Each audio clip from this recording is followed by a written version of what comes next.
Okay, guys, welcome back. It's This the is it. championships, the finals. You can see we have Richard Siegler and Nick Nanavati squaring off. It's the grudge match. They're great friends and team members of Team Obey. That's but right. this is it. This is the championship. What we've been all waiting for, working towards all weekend. That's right. The winner of this wins $5,000 and takes home the prize of the first annual 2019 Atlanta Open Open. champion. That's right. We got a lot of people here that actually have come down, live in the Atlanta area to watch this match. So you'll be able to see players kind of gather around, and you'll probably hear them cheering and stuff for their guy they want to win. And we are super excited to watch these guys do this. This is actually, for a lot of you that did not watch Warzone Atlanta, and we've kind of talked about it a little bit, but this is a grudge match. And that match, tell them, Thomas, what it came down to. It came down to turn 5, random game length. If it goes on, Nick wins it. And that was the People's Champion vote for me.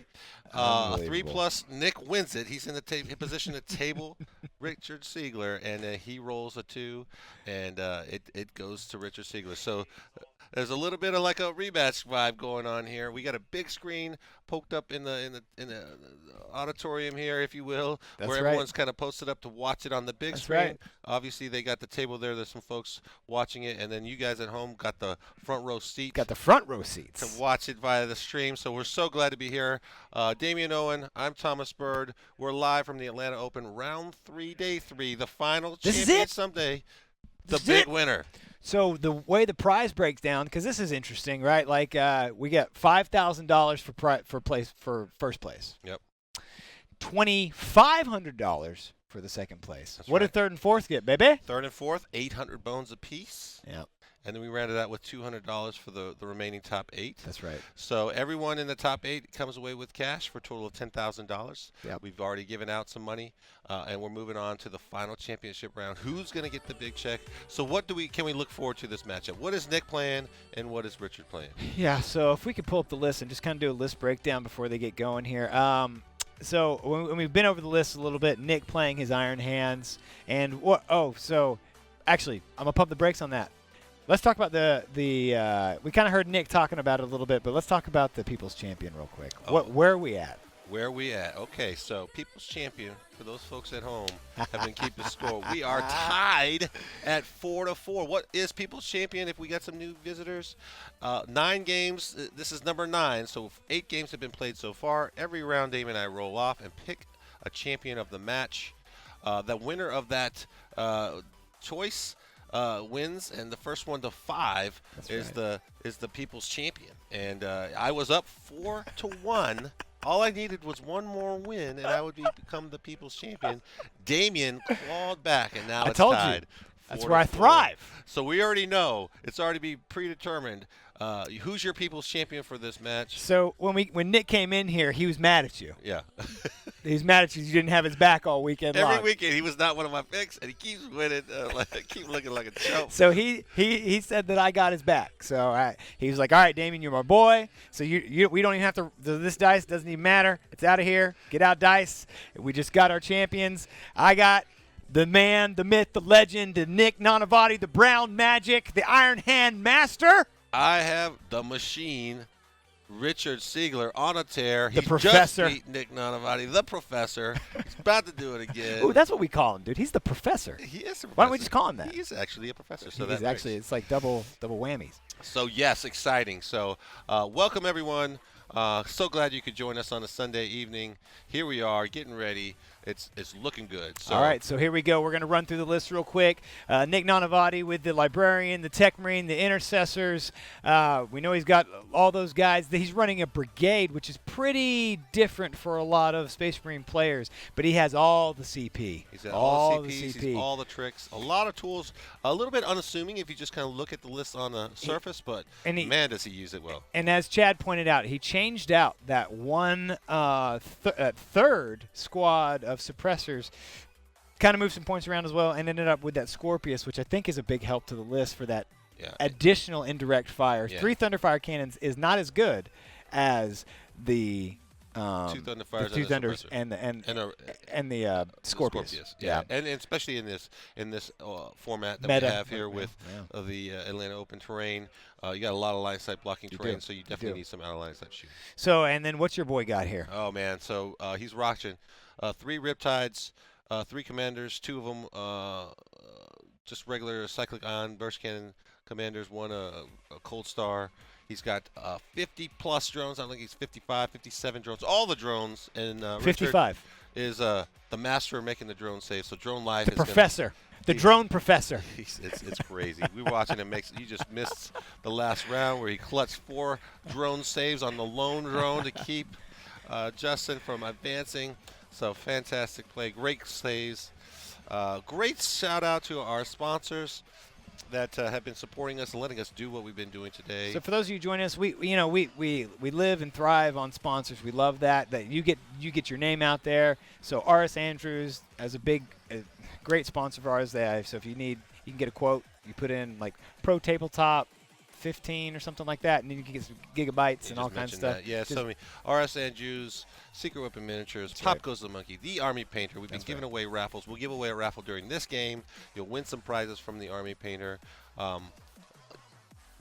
Blue Whale. I mean, the sponsors have supported us, stepped up, taken care of us, and that's how we're here and able to offer that to you. And the if you machine, like what we're Richard doing, Siegler. Yeah, the machine. If you like what we do, go like it. Go subscribe to it. Tell your friends. Tell your friends right now to come in Get here and Let's watch. do this. This is the finals. Look, if we get more people in here, I think the max for like viewers is like, I don't know, 1,000 or something like that with Frontline Gaming for the LVO. Guys, let's just push up. We're at 991. Tell your brothers, your sisters, your uncles. Let's do it. Let's break some records. Let's break some records. And why not? This is it. This is who doesn't want to watch Richard Siegler, Nick Nanavati live. Let's go to the table and see what we can see. All right. And the mission on this one is Mission 1. Mission 1 of the ITC mission. So let's actually, while they're setting up, you can kind of see the deployment and the map. Great shot of the Pro Tabletop mats and the terrain. You have all our sponsors here. Let's pull up the map, and you can kind of see they already got the clock running, so they're in the deployment. So this is going to be 6 objectives. If you hold 5 or more objectives, you're going to score the bonus point.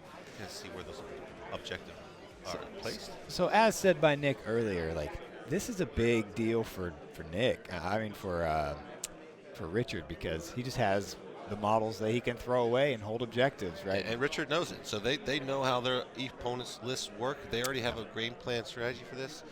Richard knows early on he's going to have to push board control and use his movement and his disposable units to kind of keep capturing points. Nick's got to hide in castle and kind of do work strategically to conserve his resources and really play for that late game. That's really how his list works. He hides and shoots and uses his crazy movement, deep striking for key moments to just really put the power on. So it's going to be a great matchup. These guys are very tactical in their thinking. There's a lot of preparation going into this. There's going to be no surprises, so this is going to be fantastic to watch. Oh, I might have been wrong then. I had heard that it was 1,000. That was rumored to me, so I probably shouldn't have said that. So maybe they had 3K. So either way, if we push 1,000, it'd be super sweet. I'm shooting for 1,000. I don't know who did what. That's not what I'm worried about. I'm worried about who's about to win People's Champion. Now that's going to be me. That is what you're worried about. So, Nick Nanavati. Yeah. Go ahead. No. I was like, what do we win for People's Champion? Now this is exciting. So you guys in the chat. Oh, we hit 1,000. Oh, high five. You say it and you make it so. So People's Champion. Whoever wins People's Champion. Congratulations to you guys for being here. We're doing a ton of giveaways at the end of the round. So don't run out. As soon as we get the winner, we're going to give away giveaways all round long, but especially the People's Champion at the end. So the People's Champion, what's going to happen is Thomas and I are currently tied 4-4. And so what happens is when Nick beats Richard in this, then what I will be able to... He'll be crowned I'll be crowned the People's Champion? One of us will be... No, we've already pre-picked. We're not rolling. Already pre-picked it, so now what's going to happen is I will be able to paint for you guys. So the winner of our matchup will get to paint for one lucky winner out there. a people's champion, a character of your choice. You let us know what that character is. The winner of us will actually get that model and paint it up for you and send it to you. So that's our gift to you. Yeah. And our thank you for watching and along with us. Because we know it's a long weekend for you guys, sitting around watching all these guys we play. enjoy having you guys with us. But it is exciting at the same time. This is, we're very excited to be able to bring this to you. And so we're down to one one weatherman. Table? So we just got one weatherman manning it. We got a ton of the man who started with us. So let's go to Will. Can we get a picture of Will? Can Will show his top knot? What do they call it? Was it? It was a. He's got a top knot. We'll give him a top knot. So we got some shots of the. There's the man. Don't be nervous. Will with his clipboard. Don't be nervous. Give a little dance. So if you hear us, oh snap! Welcome to Atlanta where the players play. If you hear us shouting out for Will for a tableside announcement, he's down at the table giving us updates. We're stacked off in a back room somewhere, so we can't see exactly what's going on. But go ahead and say, hey, Will. What's up, everybody? What's up, everybody at home? We're in the deployment phase. They are going with search and destroy is the deployment, and our secondaries. Nick has Reaper, Butcher's Bill, and ground control. Richard has Recon, Kingslayer, and he went with the Redemptor Dreadnought and King of the Hill. Nick is starting with 12 CP. Richard is going with 10 to start the game.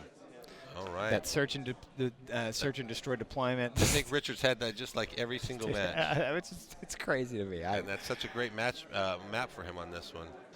It does give you that corner ruin to hide in. It also gives you that close proximity to that L ruin that you can jump in. King of the Hill, he's going to get some drones right in that center. He's got a ton of fire warriors, so he can just camp out in that center and pick up King of the Hill. That's going to be hard for Nick to deny, unless he just waxes drones early, which is very, very difficult. We haven't seen Richard lose all of his drones.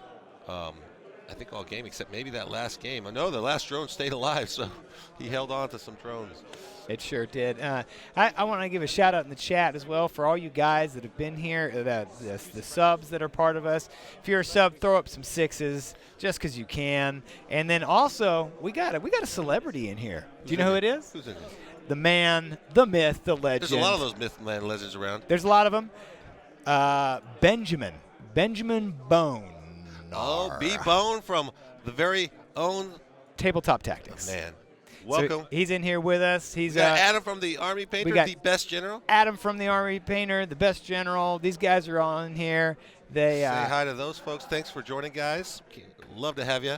And Bone's in here to root for the Tau, of course. He's That's a why big Tau fan. And my people's champion, Richard Seeger's going to pull it out. Yeah, well, probably not, but that's cool. That's cool that you think that. I'm proud of you for thinking that. So let's get a. I appreciate all the spams of the sixes. I want to see if you think Nick Nanavati is going to win. You're going to press 2. Actually, yeah, you're going to press 2. If Richard Siegler is going to win, press 1. Let's see. What's the predictions from the audience? Predictions? Who do y'all think is going to win? Bam, Richard Siegler, first strike. Oh, it's going. It's going. I can't even count that, but keep it going as much as you want. We'll have production counted up because they like doing that kind of stuff. And I get a lot of dirty looks over here. And I can't count past 3. It's not my fault. I can't count, so that's nothing to. We do have established that.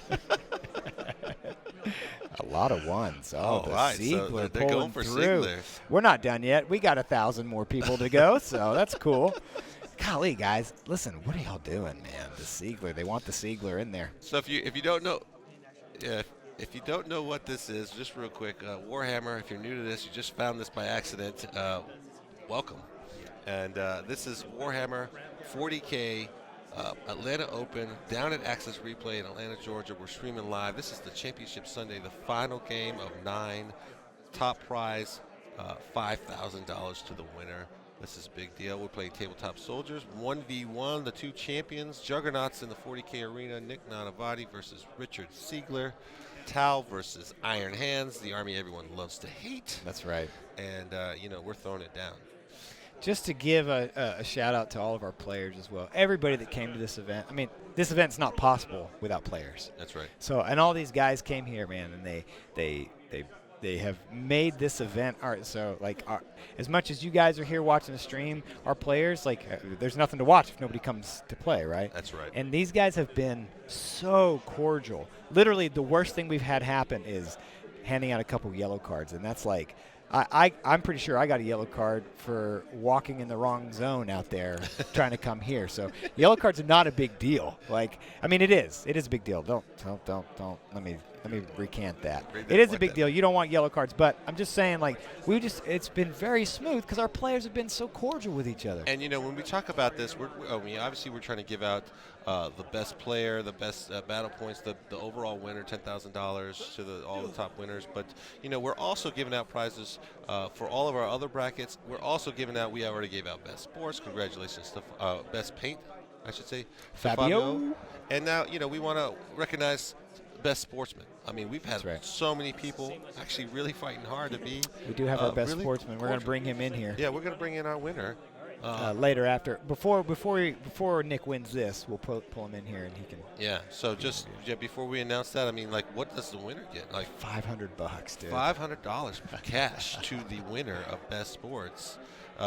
From Pop Goes the Monkey. So thanks so much to those guys for supporting that. The giveaway right now is up, so go ahead and exclamation point giveaway, and you will get $150 in supplies. It'll be up for 30 minutes. This is a quickie, so put it in there. If you don't do it, I'm going to do it. So, and I'll take the $150 worth of hobby giveaways. That's the Army Painter. They've been a fantastic supporter. They've been giving out prizes tons of all stuff. day, all weekend. Every game we're getting out prizes from the Army Painter. Thanks so much, Adam, Best General, for helping us and supporting us with the Army Painter and all that swag. We just got some shots. They're still setting up, so we're just kind of watching them go through the motions. Look at all the sea of drones. It's just models everywhere. So Will, just real quick,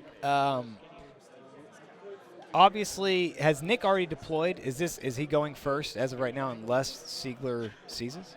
That is correct. Nick is already fully deployed. Siegler is deploying now, so Nick will have first turn unless there's a seize. Interesting. Interesting. Do you think Nick wants to go first? Yeah, that's why he did that. That's why he didn't like.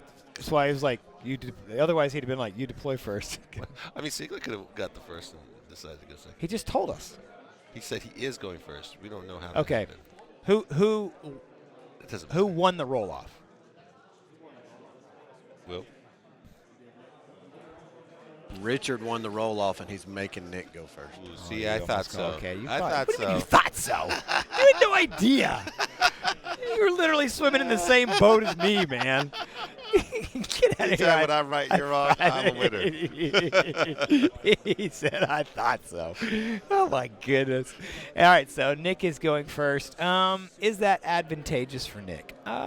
Yes and no. I mean, he kind of wants to go second because it just makes it so much easier for knowing what you have to do. Yeah, going second in ITC scoring because of the way you score more. You know exactly how many guys you could just jump on objectives, so you don't have to just really overload on an objective to kind of just in case. That's right. So it's very powerful going second if you can withstand that alpha. Nick's list is not really built around alpha. He can do some strikes early on, but that's not really how his list is tuned to work. So he's resilient. Yeah, it's not going to. And Richard's list is built to just take it. You know, like drones for days. Like he can take a ton of firepower and shrug it off with ease. So I think he's really primed to go and perform. So if you want to draw on there for me, just kind of outline that circle in the middle for search and destroy. How we can kind of see, you can see it outlined already. Yeah, however, so you see that center. And it's a great thing about these pro tabletop maps. You kind of see on the outline of where the deployment zones are. And I want to reiterate, yellow cards are a big deal, by the way. Yeah.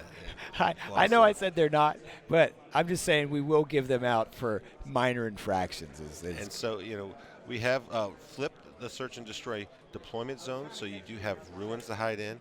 Normally on this map, you're deploying in these corners here. We've moved that, so you're deploying in the opposite corners. That's why you see the placement of those models the way they are. And you really see Richard kind of circling up the drones. If you look closely, you'll see his drones are all marked on the bases very clearly. He's got a ton of different units. He's very precise in the placement of those guys. He makes it very clear for your opponents. You can know which squad belongs to which, but he also uses that to his advantage. You'll see models string out far away to get an objective, but somehow they're going to get Overwatch because of the greater good, because they're within 6. You'll see they're always within 3. He'll pull savior protocols from many different units to try to protect units from getting a lot of individual kills. It's very precise. He's very they don't call him the machine for nothing. He's That's got right. this Tau down, and you've seen him just been dominating the scene recently and really just winning tournaments. That's true. That's true. And he is. We've had him in here a couple times throughout the weekend. Fantastic person, and just a great honor to talk to that guy. He's really nice. I mean, he's just he's I'll Humble say, guy. That's what I was just about to say. Super You humble. stole the words out of my mouth. Unlike Nick, not so humble, but super nice. But guy. he's working on his humility. He has been. He has been. No, I love Nick. He's great. They've both been really practicing, and Nick is a wealth of knowledge in the game, though. he is. All right, so there was the handshake. It looks like that table doesn't. There you go. Richard's gonna get his thing off the thing and his tray off the table, and then shut up, Thomas. And then he's gonna put the. He's putting those two back. So the great thing about this tabletop terrain that we have here is that it's so serviceable. It was really meant to be built for ease of play. So at any point, you'll see those players remove that piece of terrain so they help aid in measurement or movement, and then they can easily put that back because we know everything's got an outline on the mat, so you know exactly where those ruins are, where those forests are, where those craters are, where the hills are, and those boxes are pieces of terrain or ruins. They can just be picked up, not affect your models, and then moved back. So we've used that. It works really well, and it helps us see from the tabletop and the camera views. Did Richard what's going seize? on. He did not seize. Oh, he didn't even try to seize, right? No, he did try. He just did not roll it. He did try. That's interesting. That's interesting. I think after he saw where he went, he just said, hey, maybe I should go first, and I can get some easy kills. Really. Yeah, we are into the top of 1 now. There we All go. right. It's away, boys and girls. It started. It's happening. So we're bringing a lot of technology to the field. Obviously, we have electronic scoring at the table, so that feeds into their system. We have about 8 refs at the table, also doing 12 stacks of paper to make sure we every individually has got the score correctly counted. You'll be amazed at how many. Plus our weatherman. Yeah, we get in the chat some little hiccup on our screen, and everyone is going crazy about the score's not right. But we're definitely keeping an eye on that, and we want to keep it as up to date as possible. And if you're not familiar with ITC scoring, each round a player scores points. So you have 6 total battle rounds, and each battle round is composed of a player turn on each side. ITC scoring, each player scores a point for killing something, enemy unit, and holding an objective. You see those large 3d6 mouse pad, 7.5-inch round mouse pad. Those are the objectives. So being on objective, you score it. And then at the end of both players' turns, so at the end of the battle round, you also look and see who killed the most units that turn and who has the most objectives scored. So that'll get initial points for a total of 4, and then there's an additional bonus point. So what's the bonus point on this mission? Let's pull the mission up and look at it, or I can pull it up on my phone. It's fine. To answer, in the meantime, yeah, there you go. It's stealthy and It's macro. hold or control 5 of the 6 objectives. And guys, just so everybody knows at home, we've got 9 cameras pointed at this table, 2 mobiles and 7 from the 3 top tables, all pointed at this one. And we're going to have a ton of camera We'll be able views. to get So all if the you guys angles. in the chat want to see a specific angle, we're definitely going to be looking for that best shot to give you some great coverage.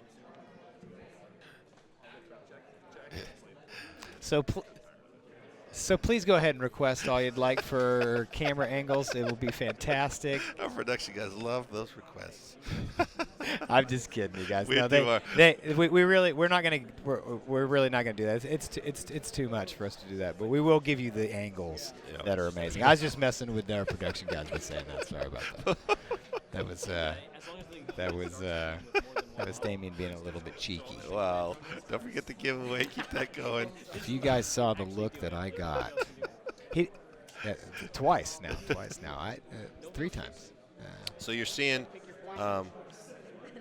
Nick move up his attack bike. He's going to try to hide that guy in the back quarter. Somebody wants a shot of Richard's butt. Again. It's been requested again. Ask and you shall receive, I suppose. I don't know if I would have fulfilled that request.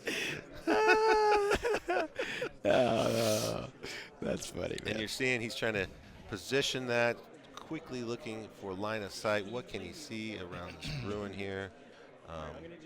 Measuring range. How far can that dreadnought see and shoot? I just put that guy where he wants.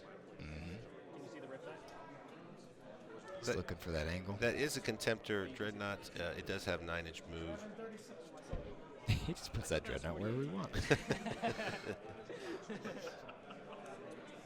That's his Redemptor there. You see that Tech Marine with the Ironstone relic, so he's able to give a vehicle within 3 inches, -1 damage. So he's routinely just kind of trailing behind that dreadnought, fixing him, repairing him, and handing out -1 damage.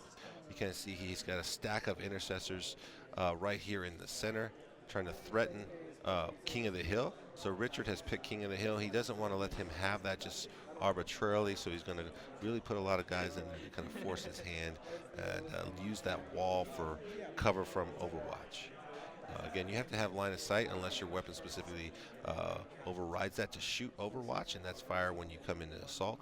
Riptide excel at Overwatch if you position it correctly, because all of their units have for the greater good. That's a special rule that says I can shoot Overwatch as if I was charging for my nearby unit. So the common tactic of I'm going to charge this not scary unit so I can go into combat with another unit doesn't work because those big scary Riptides, the units will just unload on you even though you didn't charge them. And that's what kind of leans for combat armies to do well is our terrain for this for these matchups, because those 2 L's really let you jump in between, kind of not having that line of sight. Like it's pretty cool that we were able to see combat armies kind of do well.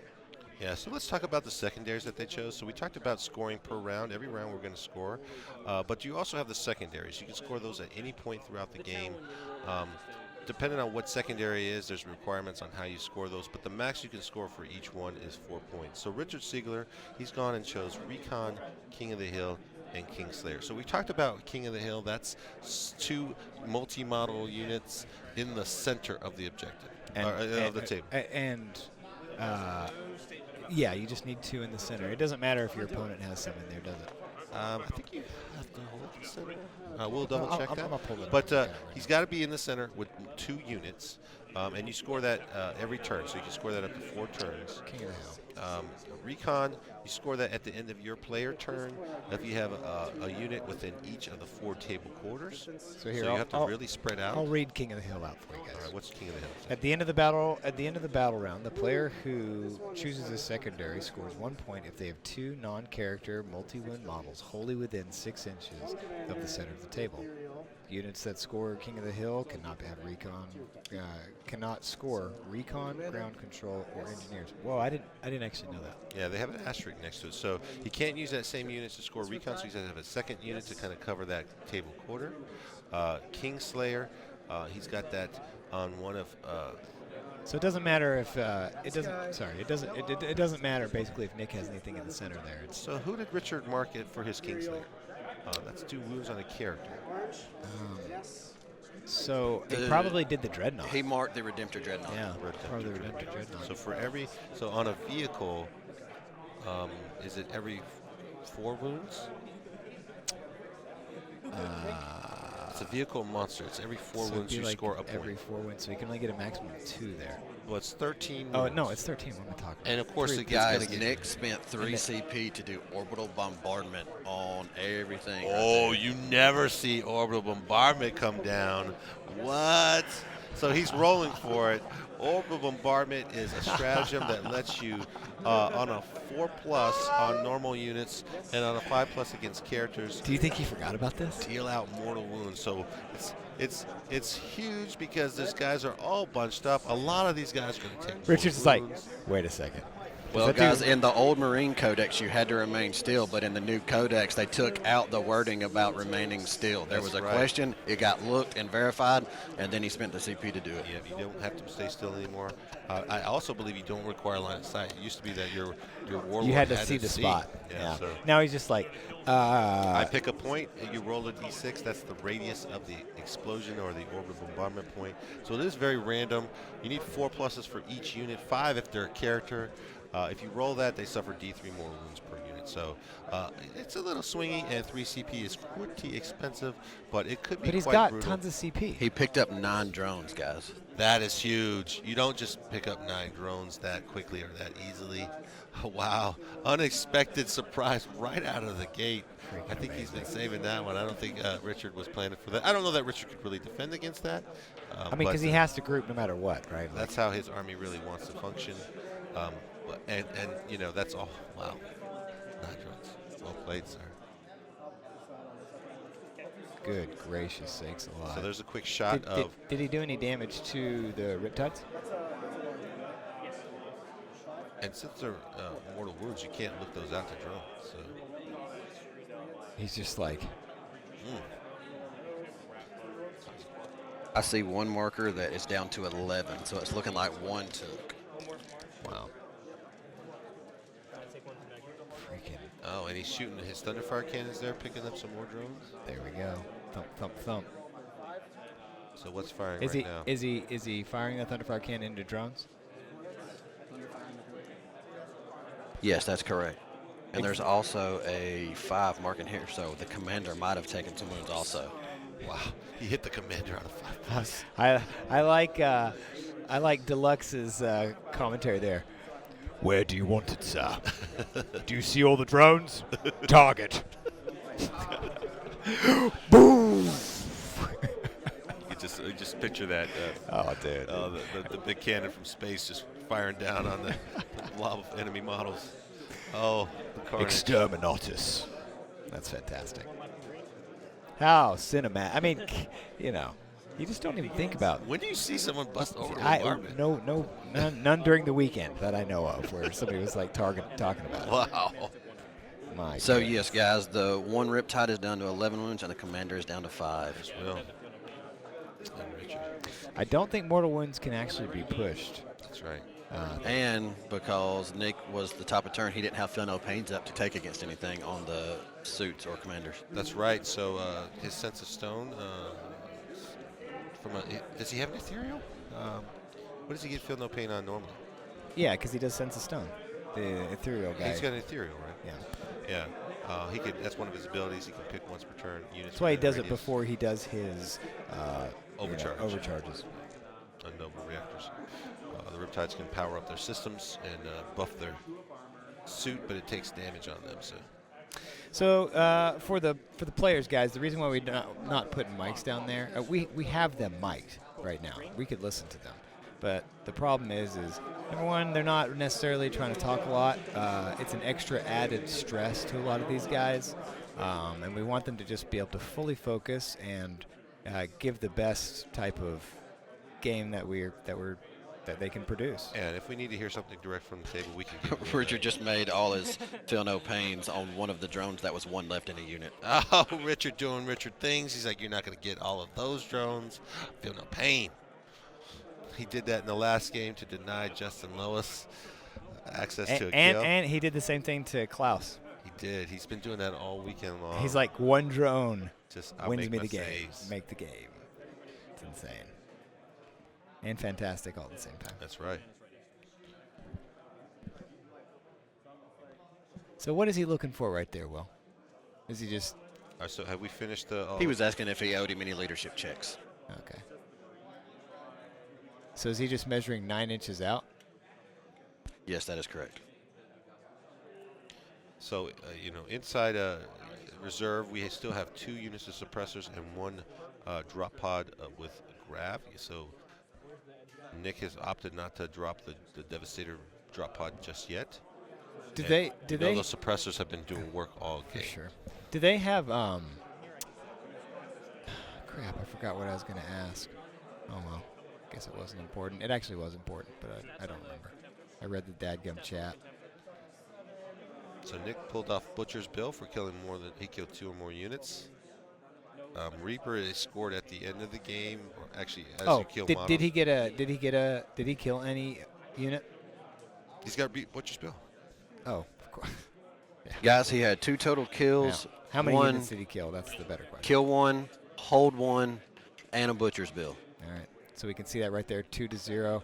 That's what that kill 1, hold 1. That is the primary. So that was the entire turn. Now we're going to Richard Siegler's turn, and he's got to he's got to try to kill more than 2 units to be able to get kill more. That's right. And holding more would have to hold 3 objectives. That's right. So right now you can see 2 units, very difficult. It'd be difficult for even Richard to get line of sight there on that Dreadnought if you were trying to poke and see. So 2 units objectives. You have to get on the 3 to get hold more. That'll be quite difficult on this deployment.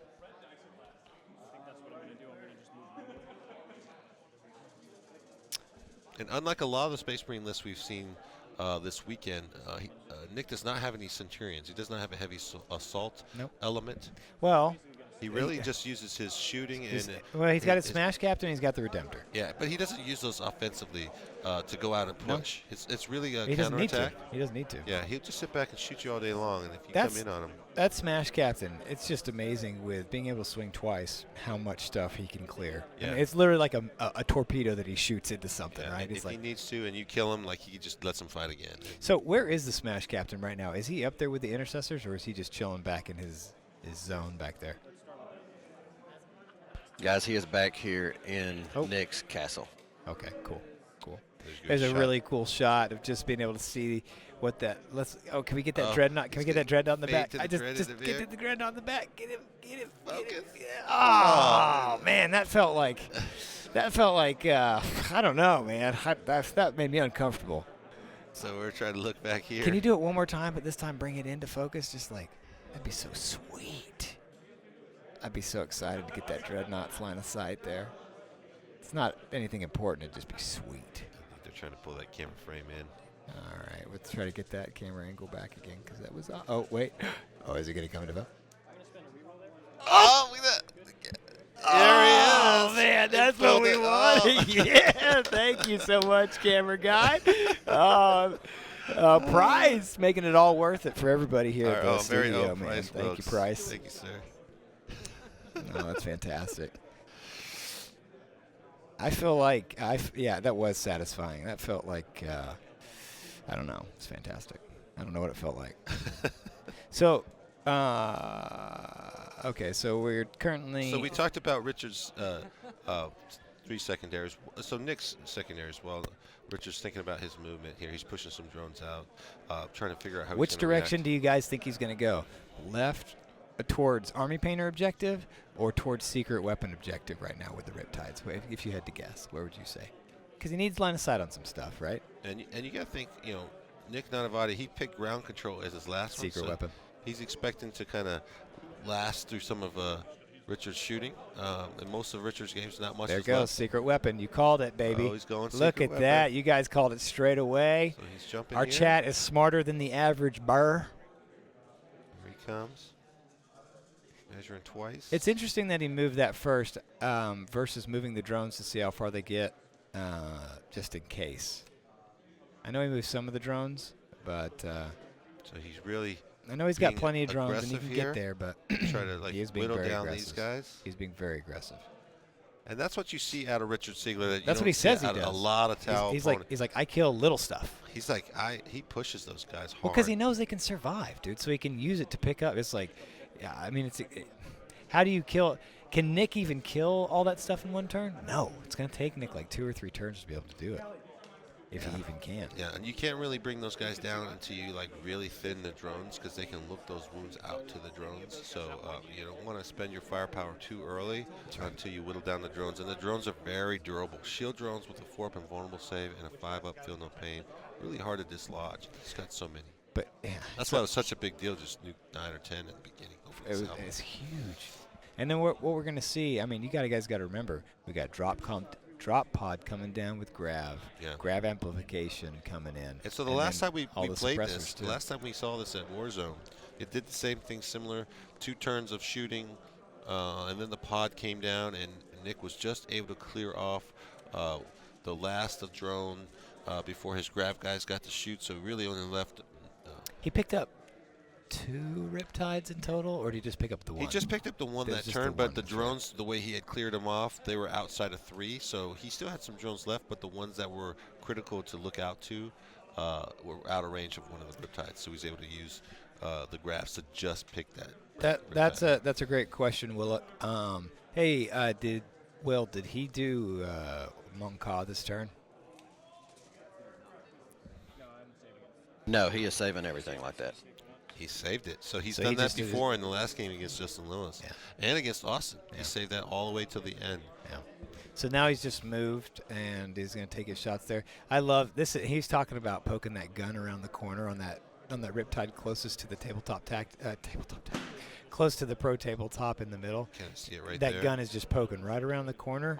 So he can grab line of sight. So no matter what happens, you can't really assault him without taking triple overwatch from Triptides. That's right. So it's real critical that he does not let Nick get a free charge to the wall without suffering some sort of overwatch. And you'll see he'll start feeding drones in to make sure that they're going to get him king of the hill. He's got to make sure he gets to that point. That's a big part of his strategy, is to control that centerpiece. So Ingram 959, like the Grav for this list, it's pretty interesting. Like we've seen him before. It's like it picked up a Riptide, which Richard's like, I don't usually lose Riptides. So it really was basically in that game. And it's the thing with Warzone is it's random turn length. So that's what kind of got Nick. It ended sooner than he wanted it. I mean, you got to play for the game ending on 5. For sure. So, but you also got to say, hey, the game might go to 6. So he had a decision point to be made. Does he rush out on his 5 and suffer the shooting of Richard, and the game ends, or does he wait for Richard to move up on his turn to take the objective and then be exposed when it goes to turn 6? So he decided to wait.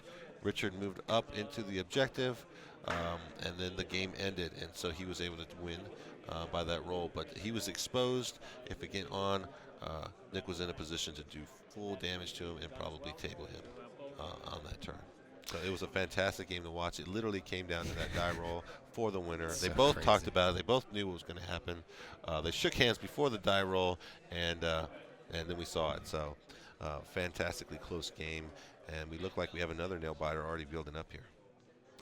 Yeah. So let's see. Will this most likely go? This will go to turn 6. So we play a standard 6 turns. So for ITC missions, we have a fixed turn length game to turn 6. Can we fix up the CP? Yes, we will get that fixed. I think it might actually be right. Can you verify the CP count? Is it 11.9? There we go.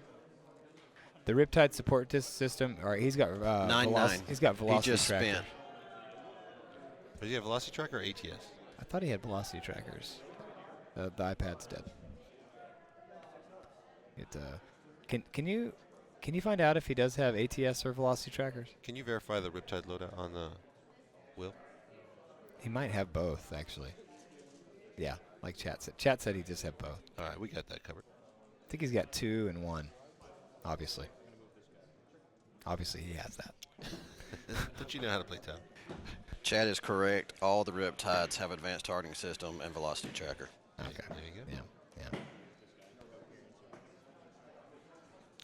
Again, make sure if you haven't already entered, $150 as the giveaway for hobby supplies from the Army Painter raffle, exclamation giveaway in the chat to enter for a chance to win. Upper left, he just bumped a drone. I mean, guys, we got so many refs there right now. If he did bump a drone, he says he's bumped one of the orange drones.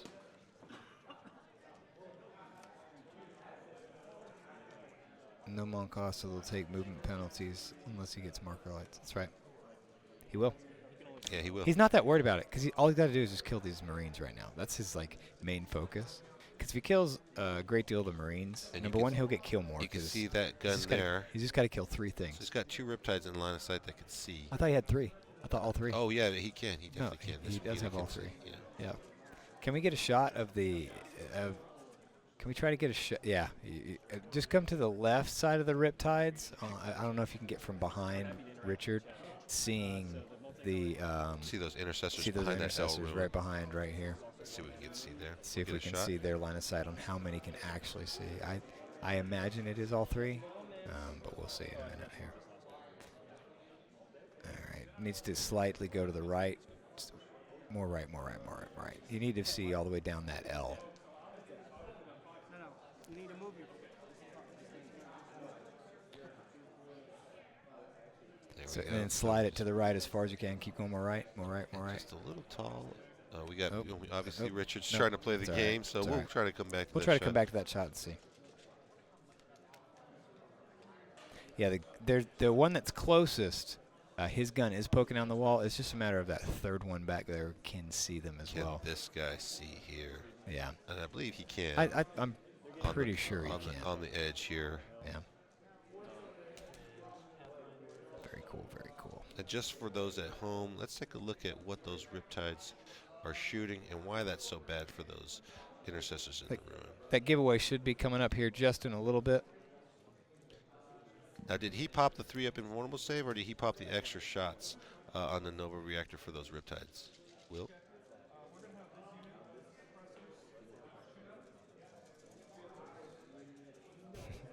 Hey, Will, did he pop the extra shots or the 3-up invuln save on the Nova reactors? They will swing back to the rip side so that if you do try and wrap that guy, you're I'm getting that right now. Okay, thank you. going to wrap him with the Grav. And the CP is now corrected, by the way, so we're 9. 3 up invols, and the big guy did the gun also. He did a supercharge at the big guy. So if you look right here, we can definitely see that angle. You can. Oh, yeah, you that's can a great see shot. that he can see no problem. No prob right there. Absolutely. Because it's even just base, right? If his toe can see, like Yep. that's so. What he does is he starts with that back one, shoots the ones he can see, and then the other ones can see fully, so it's no problem. Yeah. And so we got how many squads? Yeah, he took the back riptide and stuck the gun around the corner. Yeah, we see it. Yeah. Thank you. Reroll failed wound rolls on the 18. Appreciate it, Will. Yeah, that's exactly right, Goris Smith. They can see down this line. No, this is the nearest guy. Hey, Bone, are you still in the chat? Let me look and see if he's in the chat still, because I want to get his professional opinion on all this. Let me see if he's in here. Yeah, ask him if Siegler's doing this right. Yeah, that's what I'm about to ask him. Let's see if he's still in here. No, I don't see him anymore. I think he left. All right, so he's doing some wounds here. So can you walk us through this shooting, Will? And just keep it, I think, it on the top down so we can see those dice rolls. Two guys here, two guys there. Yeah, I think the bone's gone. I don't see him in there anymore.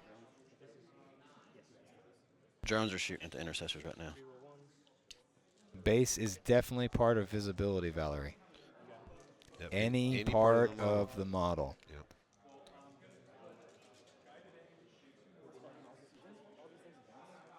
Them's the rules, baby.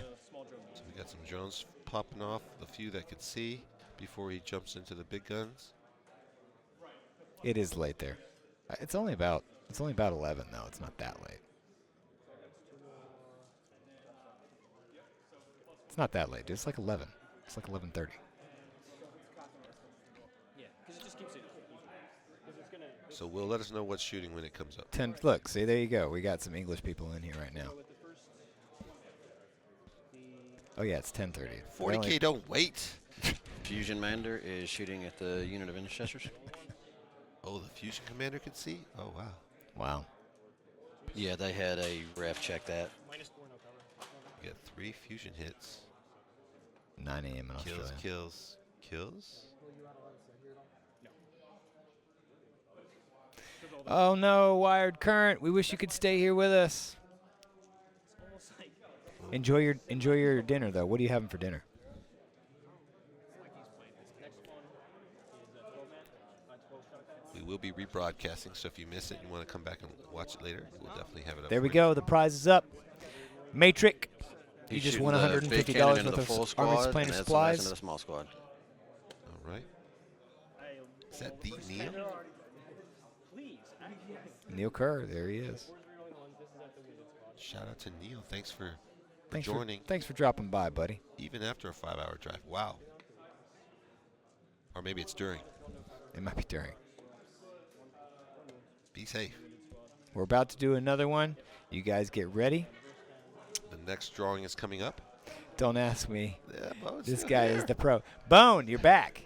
Listen, tell us, Bone. Tell us if he's doing it He right. just said don't ask him. I know. Well, I am asking him. I've been watching this guy do this for years, so he should. He should be good he at should Tau be. by now. You should be good at Tau by now, Bone. Fish of Fury, baby. That's one squad. Oh, one of the SS squads is down. He's still firing. He's still got quite a bit left. That was off of just one tide. Yeah, he's All got right. 2 Riptides left.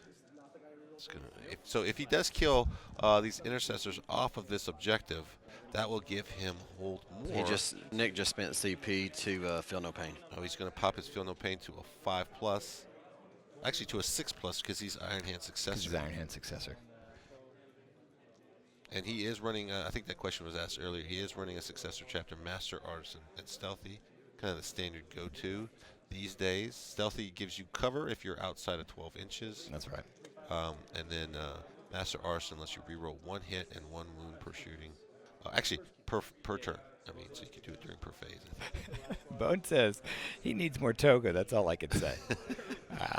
We should get Richard a toga on behalf of, as part of his prize if he wins this, on behalf of That's the Bone. right. Bone, will you donate a toga to the Yeah, man? that should come from That should come from Tabletop you. Tactics. You guys should donate him a toga if he wins.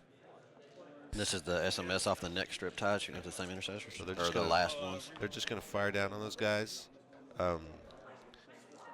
I don't know if Nick realized they can all get there, or he's just forcing his hand to make them come closer. But this will give him hold more. You see Richard's going to hold these 2. If Nick's is right. X'd off of this objective, which looks like he is or he's about to be, He might be touching it with that last model right there. that will Because get I him. don't think he would pull off the objective. That will get him hold more. Turn to the right. Let me see that objective right in the. Hang a Ralphie there a little bit, please. There we go. Yeah, he's touching. Just touch it. And again, Richard held more. Yeah. For sure, Richard held more. Richard, how many did he kill?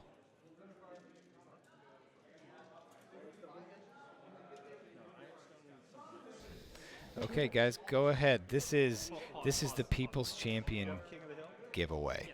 If you want Thomas or I to paint you a model, go ahead and jump in the giveaway. The winner of this will get the winner of ours, and you will get a $50. You will get a $50 model of your choice of a character, and we will send that out to you after we paint it. We'll paint it up for you. We'll probably do a live streaming and paint that We definitely. Well, I'll probably go over to Thomas's house.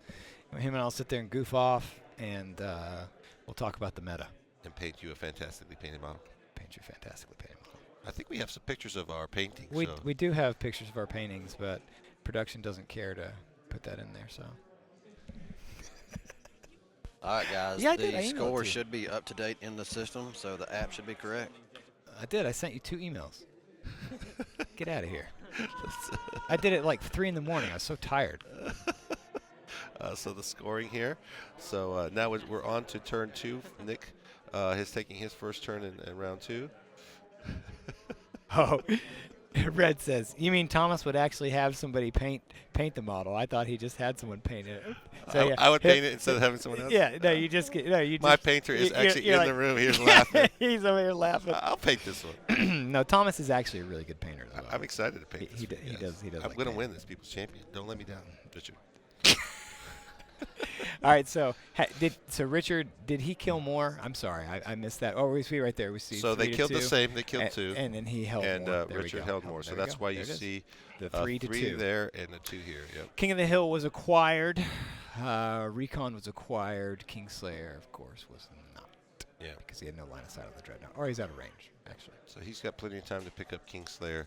But again, the recon, those are only once per turn. Kingslayer is just number of wounds, so if he's able to do a lot of wounds in one turn, he can pick up a bunch of points in one go.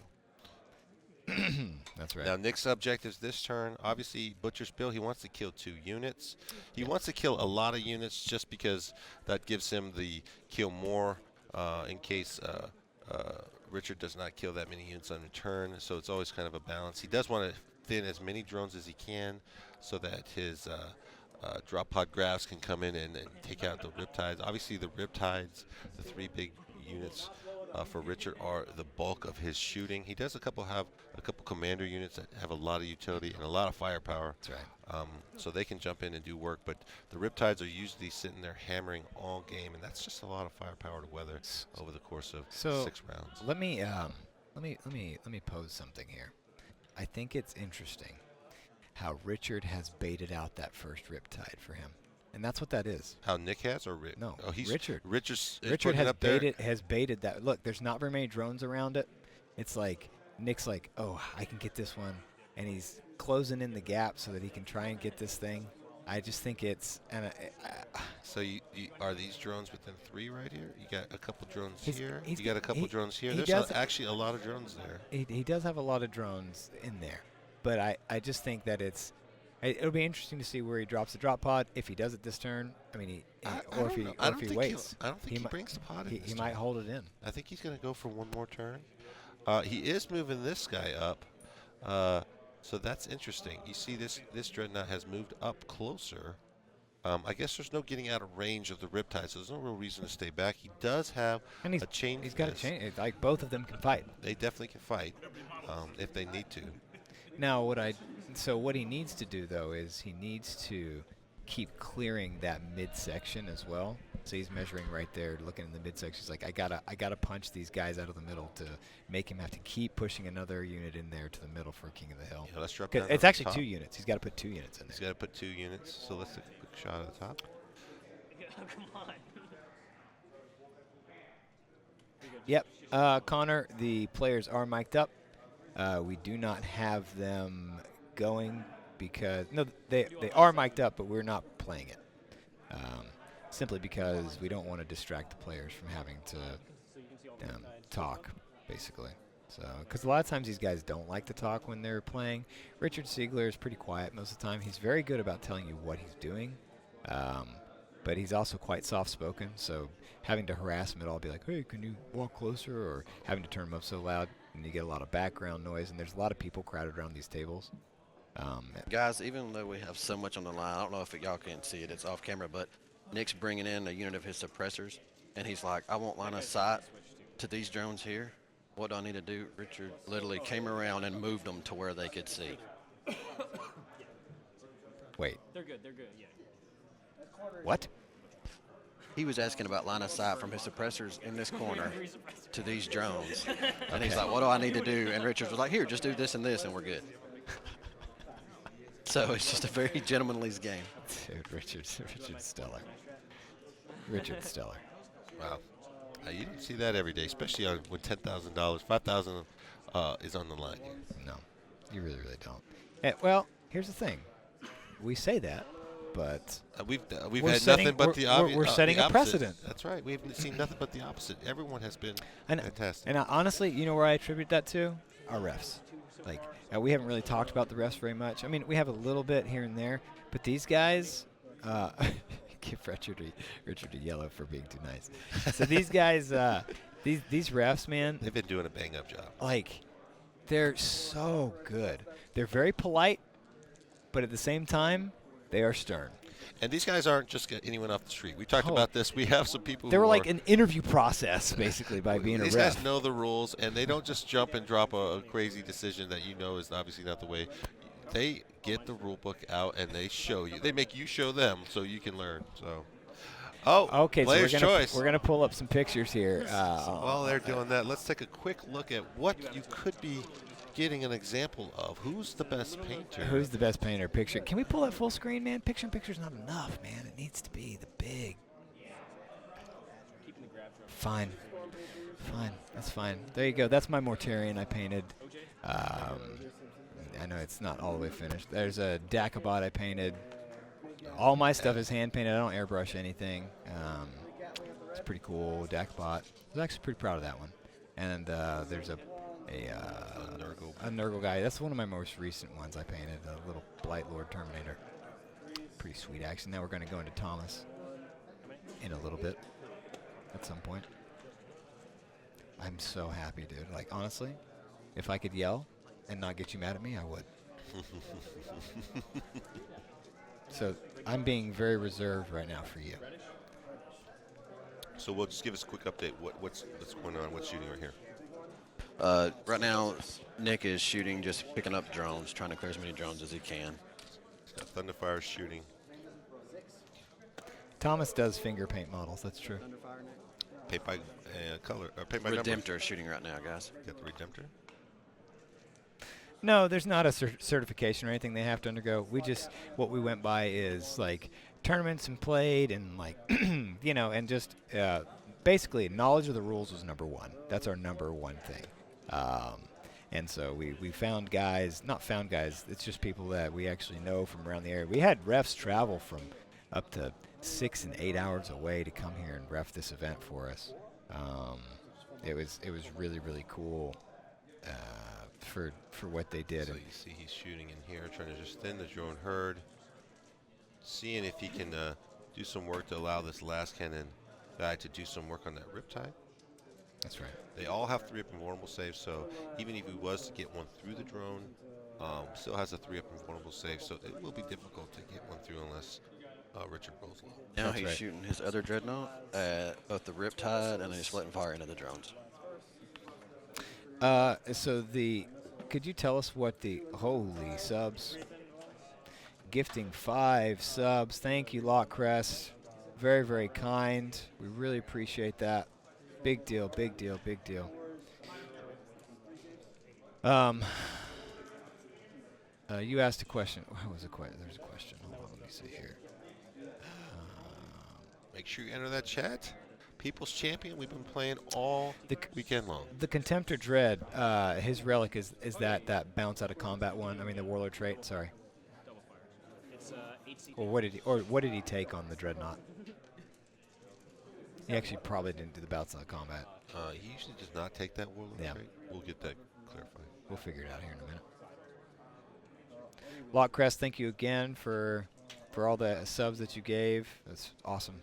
That is fantastic. Have a good dinner, Wired. Richard did not spend for the relic in this one either, about bouncing out of combat, guys. He did not buy a Warlord trait. He did not buy a Warlord trait either. So who is his Warlord? I think it's a Tech Marine. It's one of the Tech Marines is his Warlord. Did you say Nick or Richard? Richard. Did I say Richard twice? Nick. I believe the Tech Marine is his.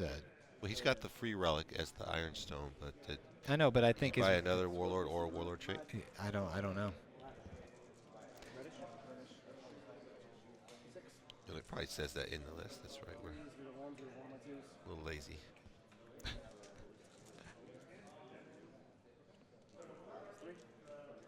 With that shot, just seeing some dice. Those are the casualties over there. And Richard just made his 6-ups and 5-ups. Of course he did. That's what Richard does, so he doesn't lose as many drones as you might expect. Or take hits on that Riptide. There's that beautiful way he rolls those He dice. just rolls them out. We're picking up a few more drones. He's doing a lot. That of work makes on these 2 drones. kills, guys. kills. That makes He's got 2 his kills on the butcher's drone. bill That's on the second drones. butcher's bill for him. That's a big He's on his thing. way to his Reaper. And he's also getting those drones thinned out to bring in for round 3 when he drops the Devastator drop pod. You see he's kind of pushed those guys off, the drones off that objective. And out of the middle. Yeah, so right now he's still only controlling 1. He always knew that Richard would have the hold more advantage. So as you know, that bait to put those 2 intercessors there, he really forced Richard's hands. He had to come up and deal with them. Otherwise, he'll be able to use that wall to threaten the King of the Hill. Right. Because those dudes would just jump through and not only shoot, but then assault and punch the heck out of those things. Yeah, take a lot of hits on those drones in combat. That's right. And That force makes Richard 3 kills this round, guys. 3 kills. So Okay, that's now gonna be tough. Richard's got to get 4 kills now. To get kill more. So most likely, he's not giving him a lot of heavy targets to get that many kills on. So that's going to let him kind of even him out. Richard will probably hold more during his turn. Nick's looking to concede that this early round while he takes kill more to kind of keep it on an even, tight game. His pregame was Tome on the Libby Oh, so for no he's zone. taking an extra Enter power. a character. Redemptor a character. Bottom 5 of Pale Pain as a normal trait. I bought the Ironstone. He bought the Ironstone, and then he bought the 5-up Feel No Pain. Okay. So, Makes sense. so what powers does he have if he bought the null zone? Well, yeah, I mean, Because the tome only lets you Take an extra power, right? in the same tree. Is it the same tree? I thought it was another tree. do I want a cow yarn or mulberry? The regular tome only lets you take the same tree. Can we get a ref to check that, please? I thought it was a separate tree. for the- We'll for the one verify spell. that. Similar to like the salamander, that salamander relic.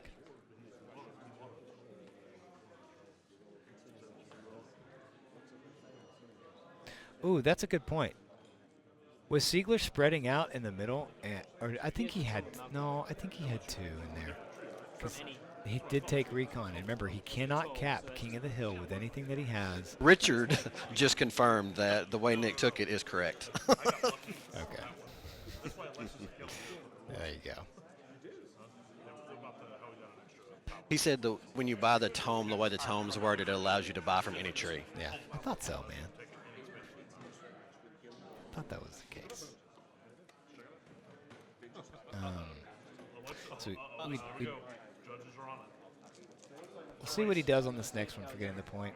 We do need to keep an eye on that. Not to say that he's trying to do anything sneaky, but does he have and he has the Tome of Malakador? Yeah.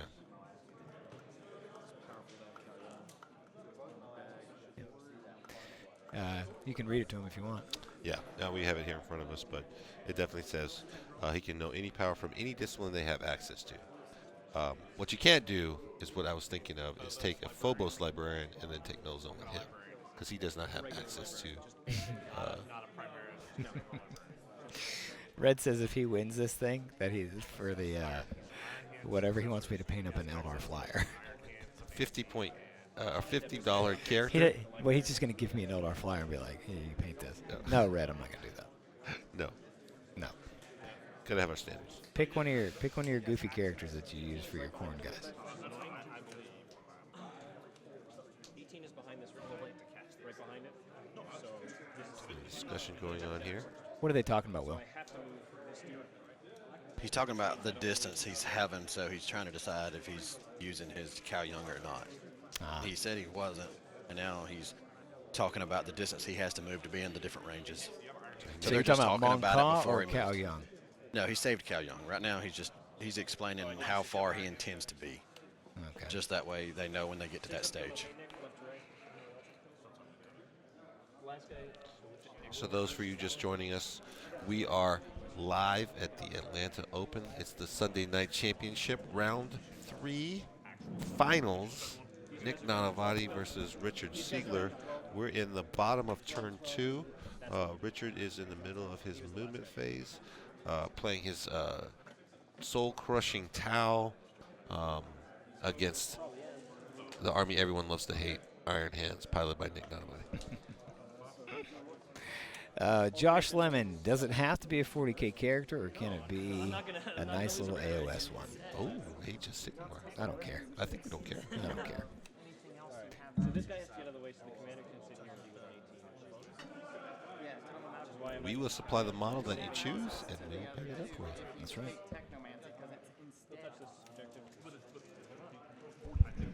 They're already in. Green needs to go be a hero. Oh, Did we get the? Oh, I thought it went out.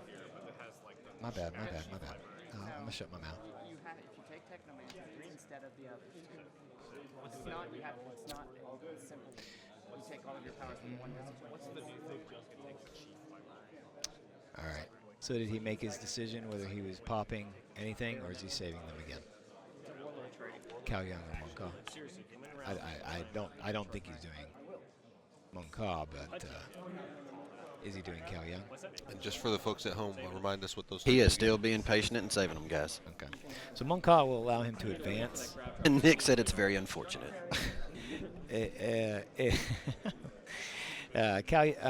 Monka will allow him to advance and shoot Without penalty. Without penalty. And then Monka will let you. No, that was Monka. And what's the other one? Cao Yang. Cao Yang will let you just, if you remain stationary, you can reroll hits to shooting. Yeah. Big deal. That's why when you're playing against Tau players, it's really important that you measure that that distance on their guns. Let's pull up the range of their guns there. Do you want to do? Here's the heavy burst cannon. That's the main. So I'll put Nick on here, and if you want to put. I have these two. Do you have them both? Yeah. Okay. That's the main threat you see from the Riptides. Usually they're running those, the 36 inches. Those burst cannons. So, they move 12, but if they advance, they potentially can move farther than that. So the threat range is surprisingly far. You do want to try to get those guys to spend that ability. It's once per game early, unless you have a special character. But it can Did you pull that up yet? be brutal. Thanks, sir. Yeah, so 36 inches. So you gotta kind of think about 36 inches and be outside of that and make him have to move every time, so he can't just be like, cool, Cao Yang, reroll my hits. You can't do the Cao Yang and reroll everything and stay still.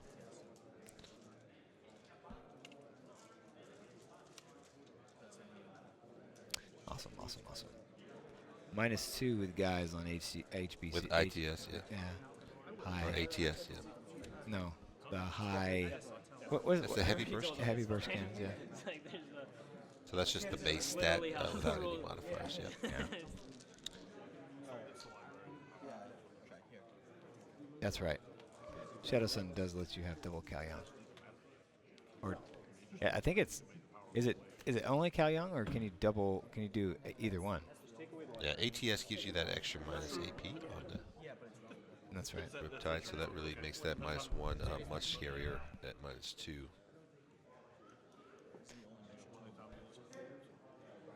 It's interesting for Nick putting both those out there because he's like, cool. Top of 2. He's like, which one are you going to shoot at with one of those guys? And then he's like, all right, cool, I pop. Because one of them already has I'm sure it's their.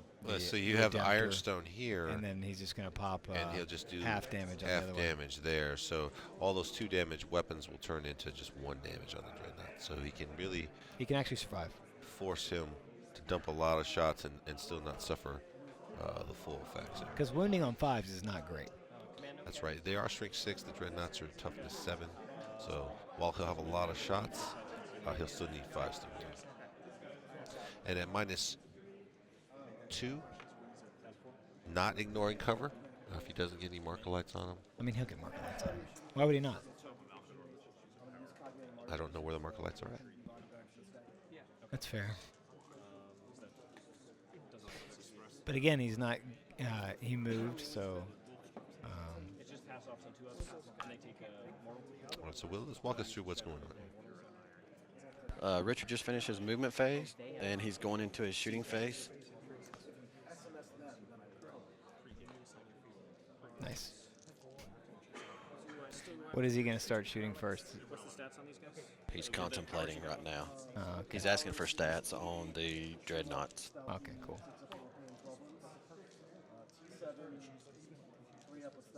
So do we know if Nick had cast a spell on the Dreadnought to have a +1 to its armor save? So 2 up on the back and choose a relic, and then choose another power. Choose all your second power at the same time. So the base Redemptor is toughness 7 with a 3+ save. Potentially could cast Mighty Heroes or +1 to your armor save from an Iron Hands tree. Is this Ace Face? Elf T8 here. We English have Ace +1 Face? save here. Oh, so he cast both. some Mighty Heroes here. This is a base Contemptor Dreadnought, so it has a 2+ save already, so toughness 8. Yeah. That'll matter for the Melta. And then +1 save here, so that'll knock it down to a 2+ save. They are Master Artisans, so they are going to have cover, being outside of He's 12. shooting marker lights right now. So if he doesn't get ignore cover from the marker lights, then that will really negate some of the negatives off his Riptides. What's up, buddy? Saw you at last LVO. Ace Face, if you guys don't know, he's got his own podcast or his own battle reports, and he talks a lot about the meta and stuff. He's got some great videos. He's a really fun guy. Knows a lot about the game. He actually won. You won. No Retreat. Not this last one, but the one before, right? Ace Face is a noob. Get out of here. He's a good dude. So right now we have 5 marker lights and 1 marker light. So 5 and 1, you see the little marker dice there, showing the marker light hits. Very clear, like that. Easy peasy lemon squeezy, baby. And how many marker lights does it take to ignore cover? 5. Got to get the full boat. No, it's not 5. 5 is +1 to hit. I think it's 2, actually. Chat, can you help us there? Bone, come on, man. How many marker lights? Tell us. Give us the marker light rundown. It's 3.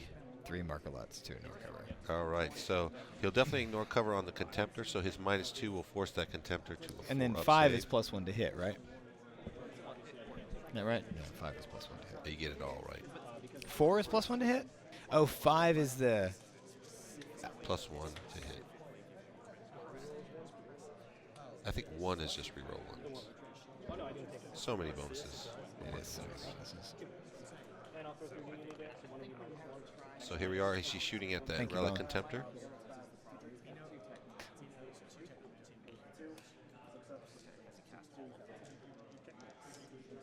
Daka, daka, daka. That What's that, Will? He's taking some wounds. Relic Contemptor starts at with 12. Looks like he's sitting at 10 wounds. Or is that still marker lights? we've got 10 wounds left here. Yeah. So he's shooting. What weapons are he shooting right now? SMS from the guy that moved. Yeah, everything. Come in here. I'm gonna try and kill it. He's going to try to get rid of that Dreadnought. I've seen him pick up Knights. Austin has seen that. Here's the thing that's interesting, though.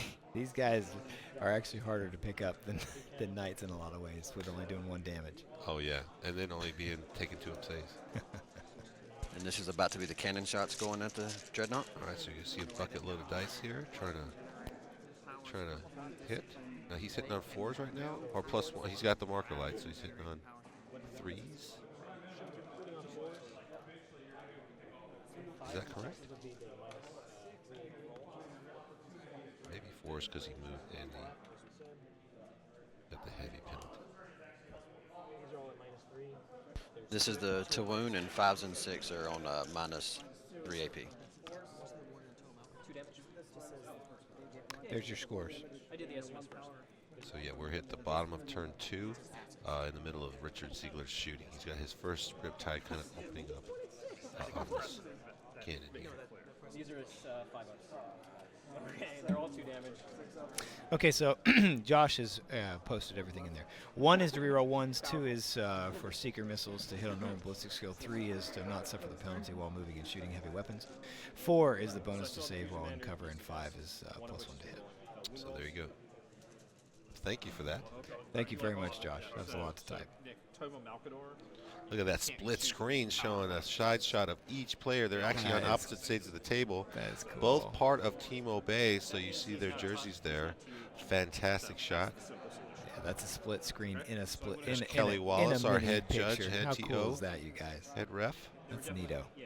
See both players studied and focused, yet calm. They're both very calm. Wounded with like almost everything else. I love it. Do you want me to just re-roll it and we'll see what it would have looked like?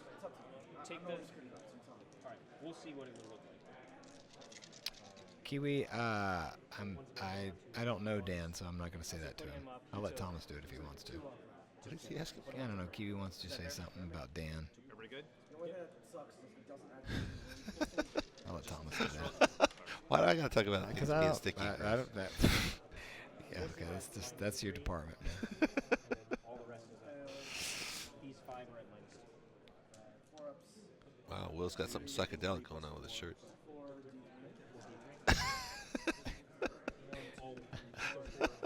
Hey, Will, how many people are out there watching right now?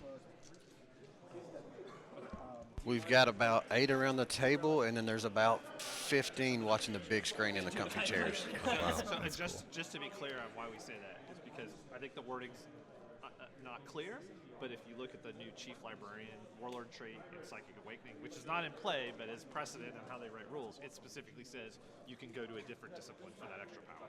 So, which Tome of Malkador does So I not. think there's a Kelly. discussion about the Yeah. rules here, so good to just hear. verifying what the answers are. Can you go ahead and just tell us real quick, reiterate what the discrepancy was there with Kelly had to intervene a little bit? Ooh. Yes, they were going back to, they were double checking the way the Relic and the Warlord traits that allows him to pick the psychic powers goes, where even Richard thought it worked one way, but when they dove into the rules and President set, he could not take from a different tree. So that was what was ruled, and so they were just fixing that at the moment. Oh, and okay. everybody's good right now. Oh. Well, there you go. Yeah. Is that from an FAQ that they were reading from it? The FAQ is what set the precedence on why they ruled the way they Yeah. did. Thomas pulled up the book and it said one thing, and so the FAQ obviously. Yeah, and surpasses that. that's why I questioned it, because I thought it You was the remember other that? way. We've Hey, had this high discussion. five, before. high five, Thomas, for being there with the brain. I knew I've been, because I always want to do it, and I'm like, can't do that. The new Psychic Awakening Librarius discipline lets you pick from 2 trees, but the main rulebook says you can only pick. They kind of put that down where you can only pick powers all. They have to be from all the same. And that is the exact FAQ they just used to explain it, Thomas. Awesome. So great job. That's great roll catch there. And before it matters too, because he's picked Null Zone as an alternate power, And that would really matter. and that he's not used that. He's not been in a position where he can use that yet. So Richard is no recharging the Riptides. Yep. What's their wound counter on the Riptides right now? One is at 10, and then the one commander is at 5. Can we check that clock to make sure it's not paused anymore? It's not. Okay, great. we paused it quickly while that rule discussion was going on, not to affect the players' discussion, but that's definitely back in play. Some of the Riptides and the commanders took some moons early on from a big orbital bombardment from Nick Nanavati on turn 1. Tal was all bubbled up as Talaron. Oh my gosh, look at all those 5s. You've seen so many. We're going to go ahead and move that crater out of the way. Adam says you're very handsome, by the way. So we move that piece of terrain out of the way just to ease of dice play. It's still there. It's still represented. We can see that clearly on the table.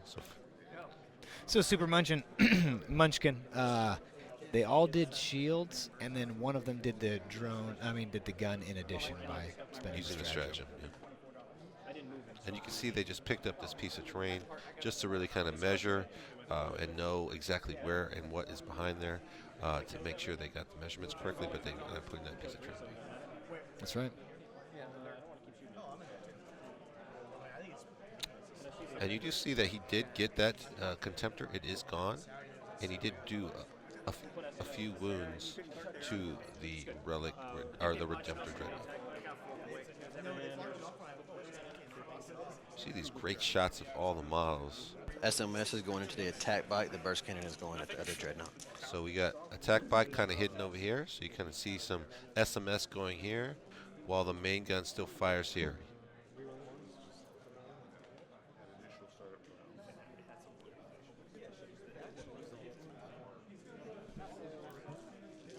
What's he popping off with right now?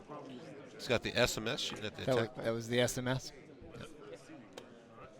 And here's the Smart Missile System.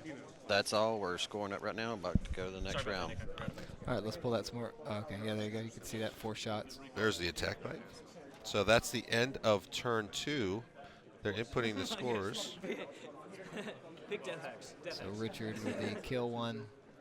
But he did not hold more. Yeah, Is that recon correct? kill. I don't know.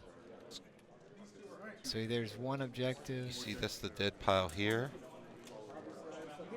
Oops. That's a good shot of the players. You got a lot of our very own Will and several referees. So is that the actual score up on the screen right now for the end of the turn? No, it has not been updated yet. It's getting entered in right now. It should be updated in just a couple of minutes. They're updating it here. Alright, so they're all three have been won still.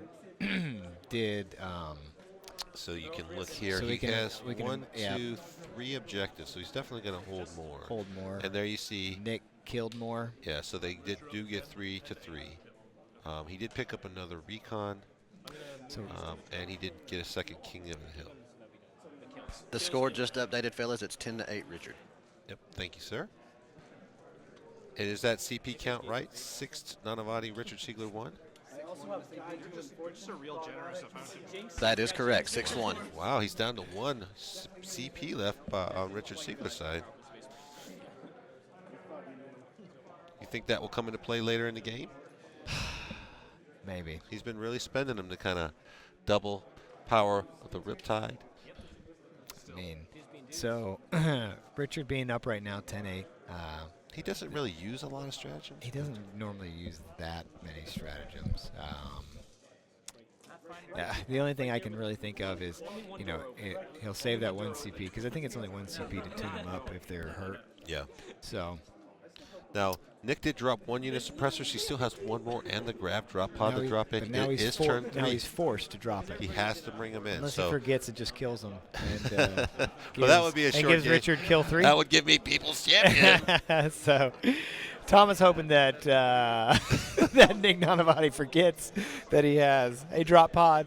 Nick, I'm not some saying scouts. that, buddy. I love you. But No, we heard him say it here first, dude. That's what he says. that's a lot of drones still left. I mean, that's really going to blunt the firepower of the Grav drop pods. Looking at the board state as it is, where do you think he'll drop that drop pod? So, I don't know. He might put the drop pod down there on that army painter, All the way down here, just to kind of get some and then just shoot. get some coverage. Well, just to hold that 1 objective, and then he has a clear shot into drones and or riptides. I think that's a pretty good spot. That's not terrible. Yeah, here. Because he could plant there and move out far enough where he could shoot no problem, Bob. Yeah, I mean, he can definitely, He drop could even shoot the breachers there off the objective as well. one of these guys. And because he has to clear this for King of the Hill. He needs him to put more stuff in there for King of the Hill.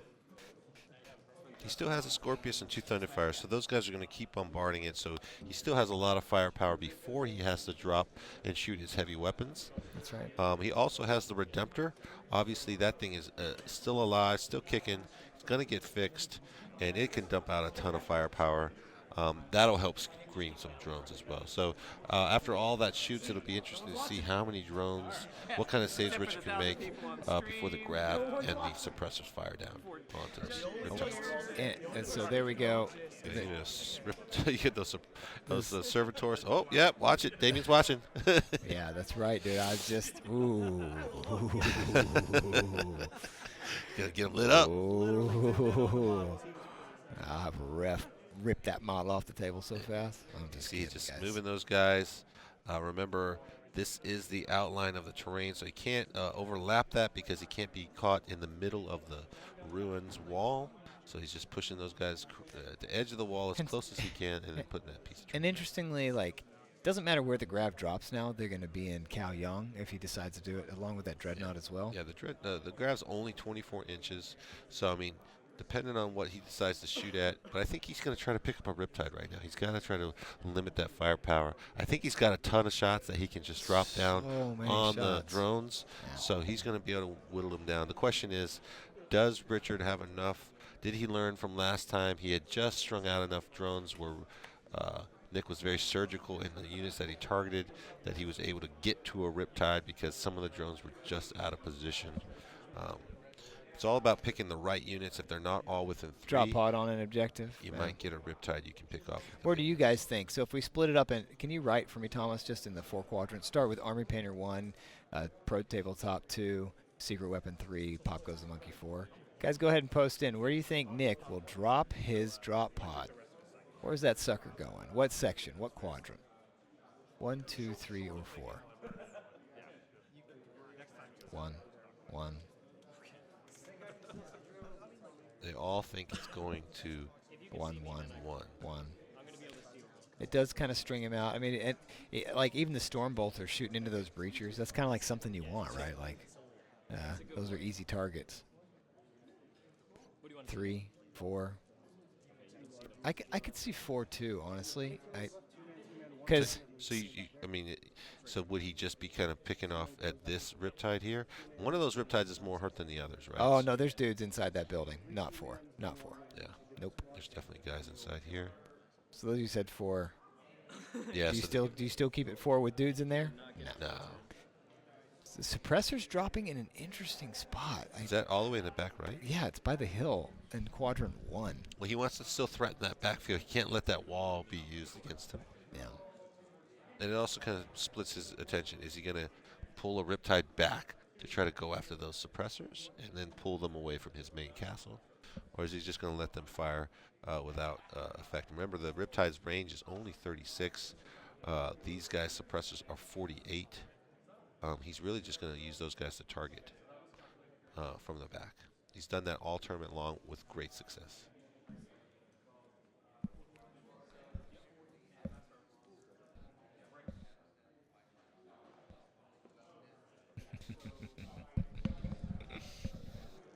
These guys are so quick on the camera draw. They can't let me get my draw on. We got so many great camera angles. It's hard to just kind of focus on one because you really want to get a shot of all the action, just like you guys are here. Oh. There we go. Look at that. Quadrant 1. It's almost like we saw into the future and then called it. Well done, you guys. And so he, so people always ask questions. He's got 5 sniper scouts hiding in there with the Devastators, and you're like, sniper scouts? What? I was skeptical. He's opening the pod? Is he opening the doors? Oh, you gotta open all the doors. You can't open one. No. Guys, they literally did that to try to make somebody say something on chat. That's fantastic. And it happened. Richard told him to. That's fantastic. Well, tell him it worked on Damien. Damien was all over that. Me. I'm like, 2 seconds in. I'm like, wait. You tell him it was Damien, nobody else. Oh, good one, guys. Richard just said he's trolling you, bro. He's laughing. Yeah, you're super funny, Richard. He got him. Yeah.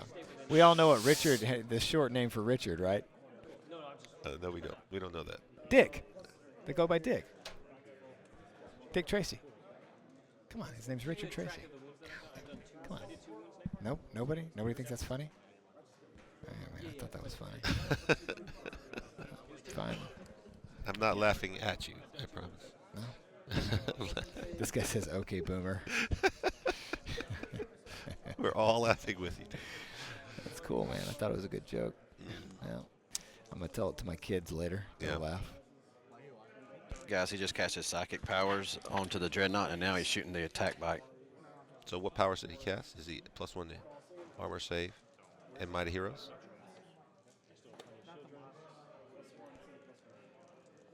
+1 save, +1 hit. +1 So hit. Okay. we need to remember, though, that King of the Hill and Recon do not stack. That's right. So to remember Recon, you have to have a unit in each of the 4 table quarters.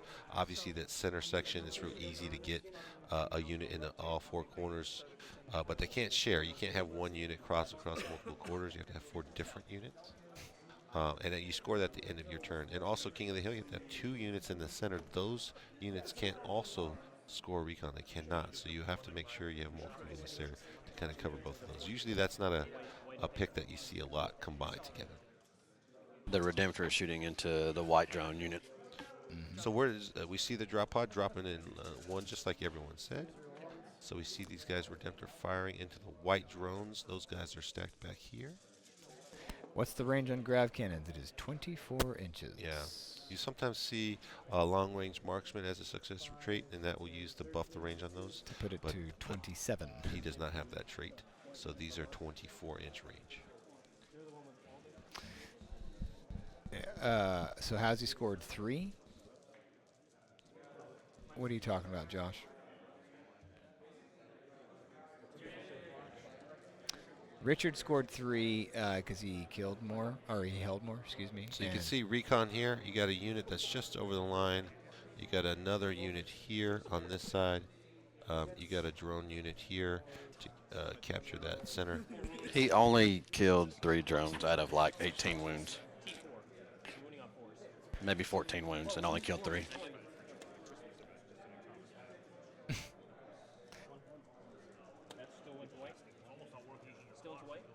Shelby, what do you mean no Damien? What are you talking about, no Damien? I didn't even say anything. I'm just sitting here.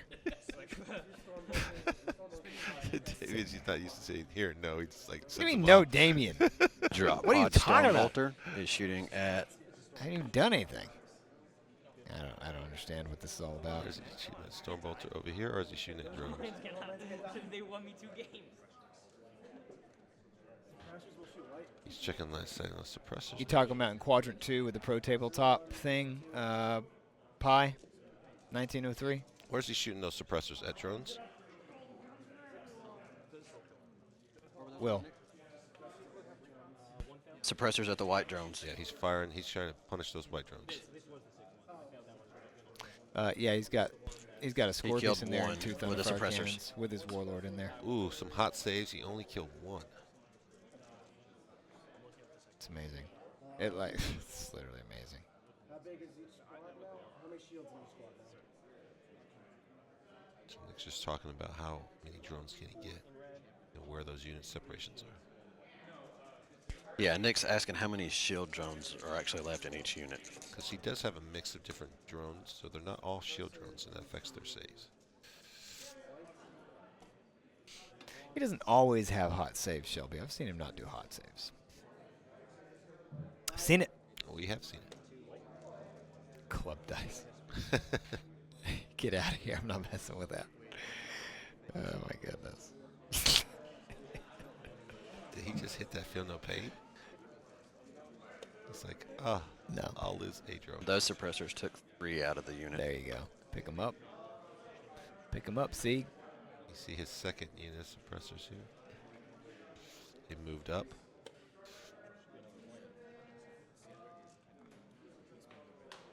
Again, we're at the top of turn 3 right now. This is Nick's shooting phase. He went first.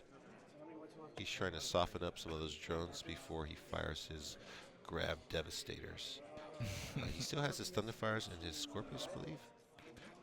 Scorpius is going into red drones right now. All right, so he's trying to pick up the reds. You see the red drones here. Ramus says that he uses Ukrainian dice. I don't even know what that means. Special order dice. Thomas smiled. He didn't laugh though. He's stoic right now.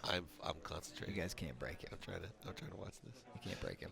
I want to give you the cutting action here as it comes out. So how many shots is 3 shots from the Scorpius? These are 2 damage each. Saves. Killed 1 out of red with that. Now there's 3. 3 markers. This is a Thunderfire, so how many shots is it going to shoot? Hitting on 2s. Strength 5 minus 2. 6 minus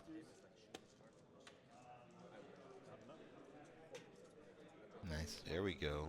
There they go. Nice. Get him out of here. So We still got So some what else drones does he have there. left to fire Is over he there? firing that Thunderfire Is- cannon twice? Is he? Yeah, that is what I was. He does have a second Thunderfire, so at this stage of the game, 6 CP. It is kind of critical he get as many drones out as he can. before the Grav fires. So he could, if he spent the 2 to fire his last Thunderfire twice, could matter. So what's shooting here? The 5 snipers are shooting the green idiot, as Nick put it. I think that's the 1 drone there. Yeah. There you got him. He saved all but 1. You know, when I have an opponent do that, it's all about using all those saves up on the drone that doesn't matter, so that they can fail all the saves that when it does matter.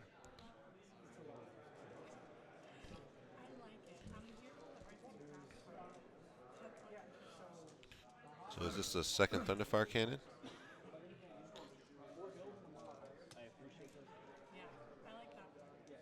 And he really rolled low on the wounds, but looks like Richard was able to just really limit the damage there, making a save. He lost 2 drones.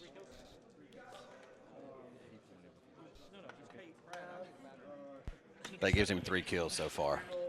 And so what was Richard up on his turn for kills? Oh, he has to go in second. So 3 kills is the max to beat. I know he's going to try to do some work with that. Grav. Nick just spent some CP while he's about to shoot his Grav. He's spending his Grav to shoot at that center Riptide. How many wounds does that Riptide have right now? He's sitting at 10. And That's the one that was wounded. And he's sitting on a 3-up invulnerable save, all of them? All of them are sitting on 3-up invul saves. That's what he took. All right, here we go. And then now we're looking for 5s to wound, but he spent the stratagem. Grav amplification lets him reroll all wounds. And all damage. They're D3 damage, so if any go through, he'll be able to reroll those damage rolls. And this is using the cherub. Fire again. Looking for 5s and reroll. So it looks like 9. 16 saves 16 coming. saves. So he's going to do his lookout protocols. He's going to count how many drones are in range. He sees all of them are in range. 7 drones in range. 7 drones in range. And 16 saves from the Riptide. We're looking for not ones. And then he's going D3s to see how much damage is. Actually, they only take 1 feel no pain for these guys if they make the save. But he does have some drones that are not shield drones, so they won't get a feel no pain on those.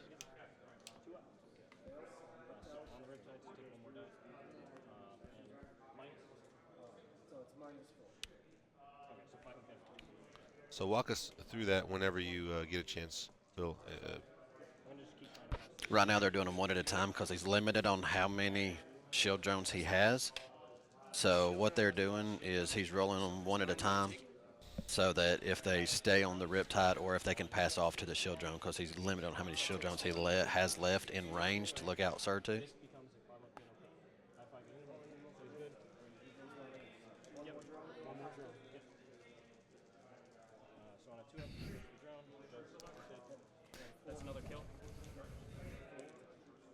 And guys, if you can't see it, if you go to the overview, what Nick was doing was they was pulling the dice out of the pile every time so that they could easily keep track of it. Nice.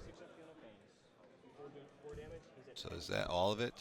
He did do some damage to the Riptide, so what are we at now? Oh no, I have a 3 at invul. Which one am I doing? It's 4 wounds. Did anybody remember what I just rolled? I think you had 2 went through? Cool. What's the ref saying? Oh, nothing. I guess it doesn't. He, Richard forgot he had the 3-up invul, so they were just discussing how many ones were actually in there. Richard forgot he had a 3-up invul. It's late on the 3rd day, the 9th game. These guys have been going, man. And it's playing at a high level for such a long time. So he's down to 6 wounds on that Riptide. 6 wounds. So luckily we have a lot of refs to remind him of what the dice rolls were. So I think he's in a good position. He did not lose the Riptide. He is out of drones, at least nearby. He does have a few drones left, kind of out of position that he can move up. Did he fire the storm bolters and scouts yet? Yes, he did. The scouts killed the 1 green drone. Okay. And then the storm bolters went into drones as well What storm bolters? on the drop pod. I believe they did, yes.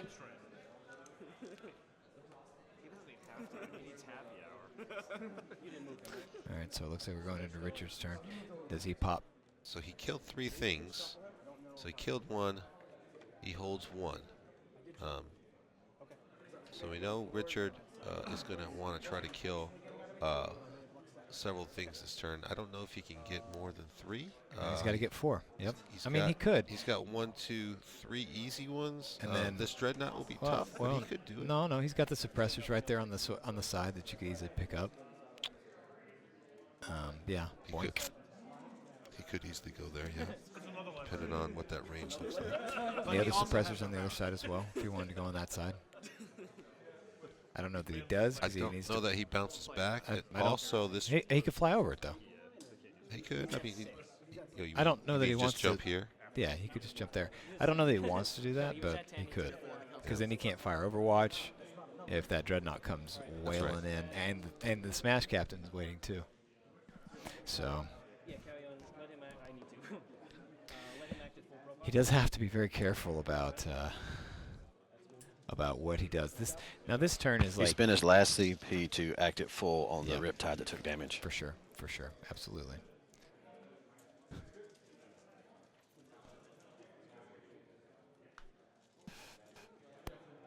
All right.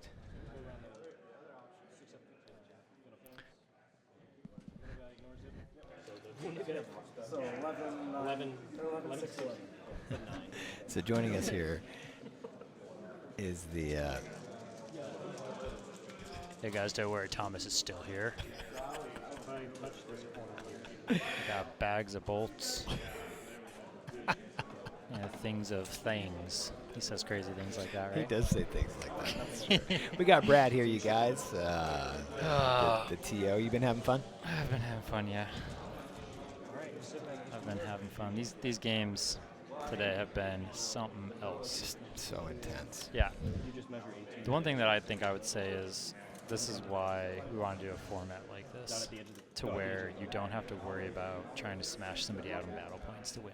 Like, the players are so concentrated on just winning the game. And that's, know what I mean? That's what it should be about more than anything else. Yeah. Did you win your game? Great. Okay, you can move on. Mm-hmm. Because what other game is there really where the points that you accrue per game are just as weighted as the amount of wins I don't know lost? if it exists. Not to my knowledge. It could Yeah. be some crazy game, right? Yeah, Like but nobody plays. cricket. You play that, right? I do not play. Oh, okay. Oh dear. My family's from England, so that's why he said Yeah, stuff it was a like good joke. It was a great If you one. know him, it was a good inside joke that nobody else understands. Yeah, they complained about inside jokes early in the chat. They're Ooh, like- didn't they? they Don't did. say it. They said don't say it. They said don't do inside jokes. But you know what, chat? I love you guys. You guys have been killing it all weekend. Viewership has been awesome. Everybody that's been supporting us for the subs and everyone getting the giveaways. It's been amazing. Keep it up. Roll them dragon dice and keep it up. Roll them dragons. What's the timer down on that giveaway? Do we know? Oh, guys, if you haven't entered it, enter it now. 15 minutes left. Is that your guys' giveaway? Yeah, Nice. the big one. The big one. I hope Thomas is back. I have to leave now so he could draw on the screen more for you guys.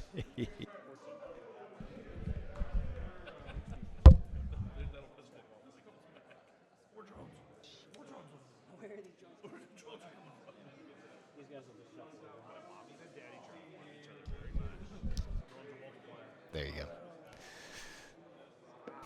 It's okay. Dragons. 15 minutes, guys. The giveaway goes off.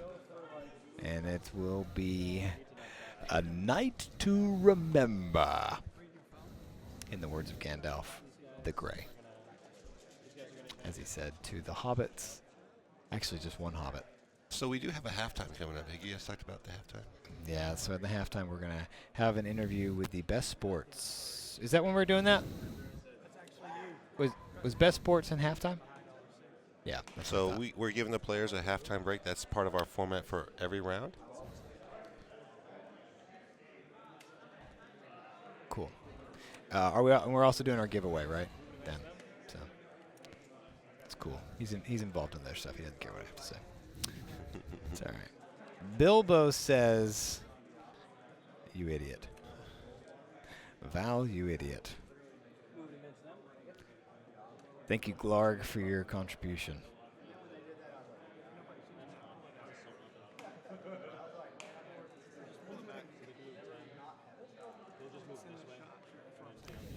I don't know why it's an odd-looking drop pod. It literally looks like every drop pod that I've ever seen in my entire life. It's a normal drop pod.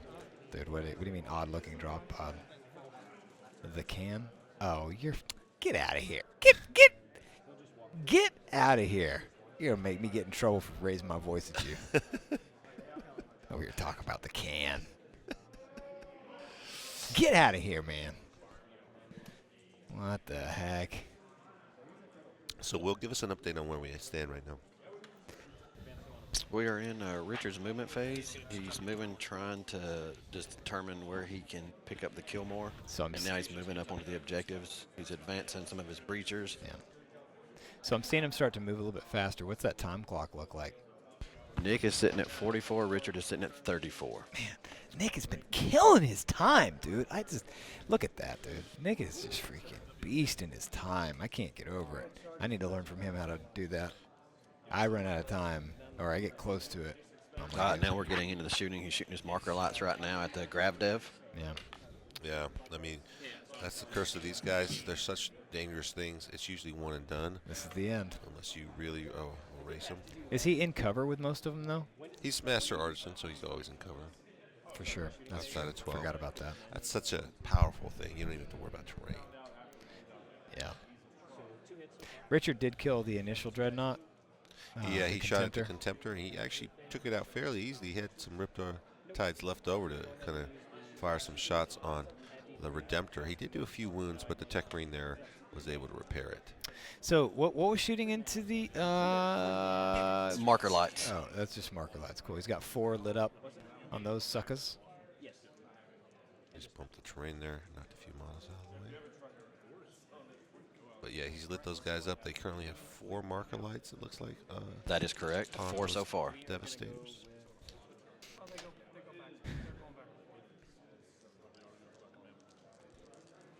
You can see them kind of going over things with each other as he rolls, deciding what he wants to shoot next. What is this one going into now? Dreadnought? Commander shooting into the Dreadnought. Okay, cool. Commander here. And there's no marker lights on that guy, right? He only put 4 on the other guy? That is correct. Okay, wow. He's just opening it up. He just might have heroes, so he is going to acquire 4s to wound. Let her buck. You guys ever seen, doesn't matter. I think that's from Hidalgo. Wow, Hidalgo. You don't see that every day. Yeah, I hear that every day. I like that movie a lot, though. It's a great film. Commander shooting into Let her the Grav buck. devs. The man and his horse. That's right. That's exactly what it is. That's exactly what it is. You want to use it? Okay. So then I get to decide. Oh, is the commander deciding to go to the Grav Des instead? Is that what you said? Oh, that's these commanders. I'm sorry. On the other side of the wall. Cyclic ion blasters. Yeah. So did he do any damage to that dreadnought? No, he made his saves. Made his saves? What a beast. Oh, he picks him up. Yep. It doesn't take there's one left. One Grav dev left so far. That's annoying. So he has to shoot the second one into it now.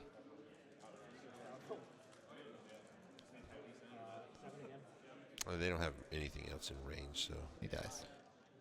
That's the squad. so that's Let's kill one. So he's got to get 3 more to get to kill more. Not 100% sure if he can do that. I don't know what the range is here. If he's going to want to try to divert fire there, those guys are a pain, but I feel like he's not going to want to suffer that penalty for moving and shooting at those guys. Yeah.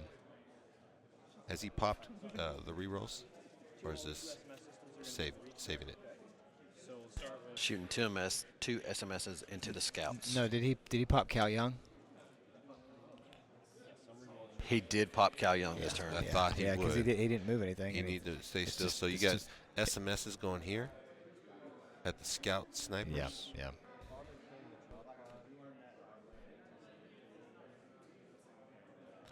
See if I can get my drawing up to date.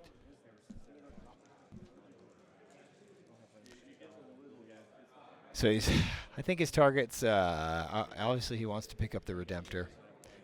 He probably. Yeah, I wonder if he. Yeah, just about to say. He's definitely got range. He's going to pick up those suppressors because that's an easy kill. He's splitting there. So SMS at the scouts, it looks like, and heavy burst cannon at the suppressors. That is correct.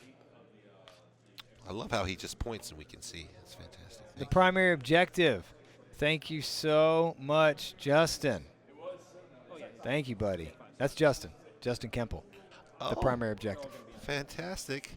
What a great guy and a great player. Dude, he went undefeated. On day 2? He tabled 3 of his opponents on day 2. Was just not quite enough to make it into the final bracket. He did a great job.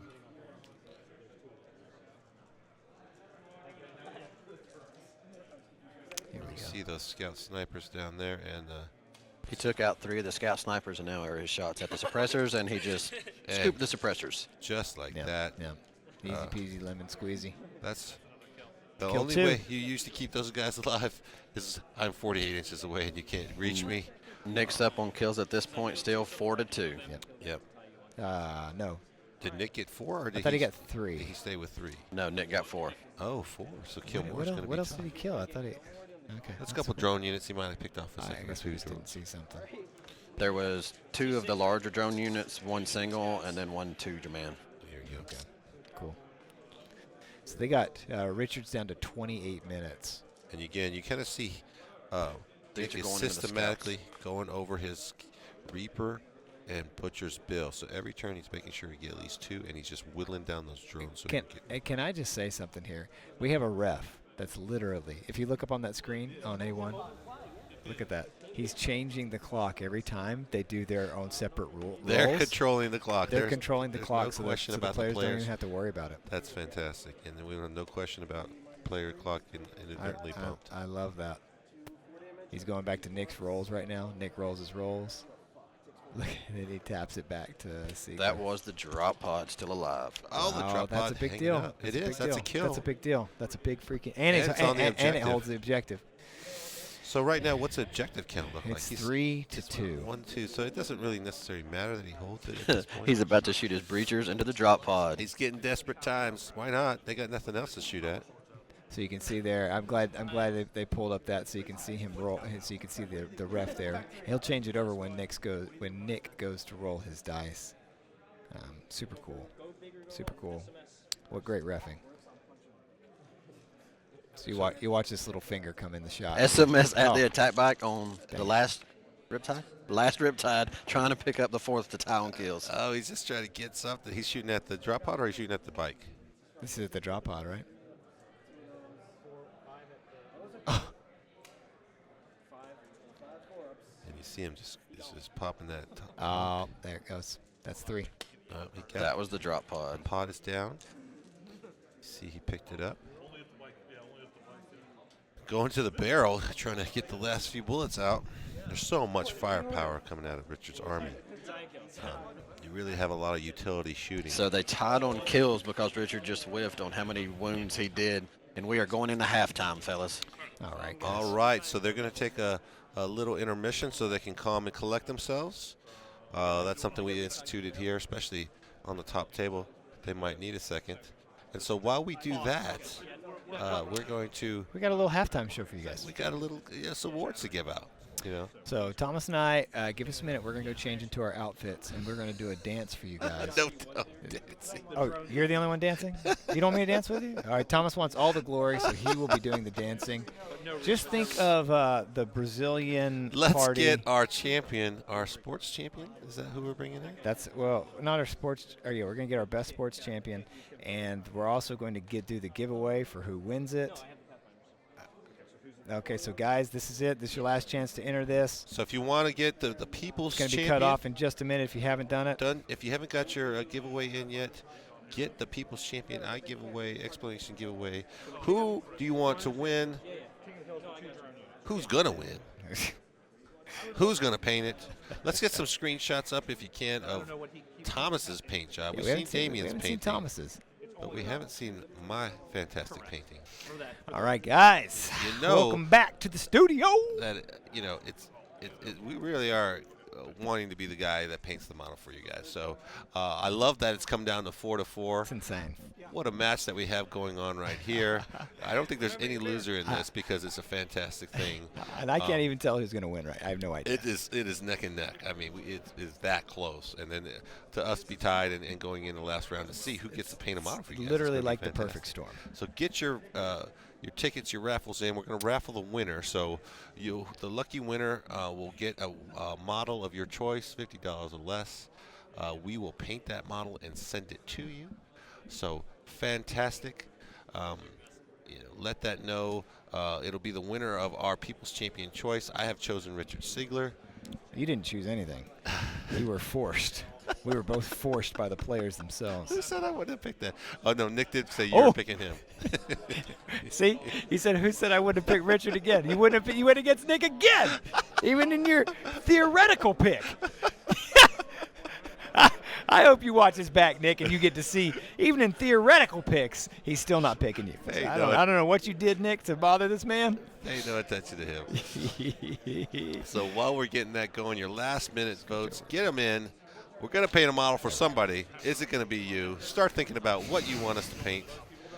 It could be coming to a mailbox near you soon.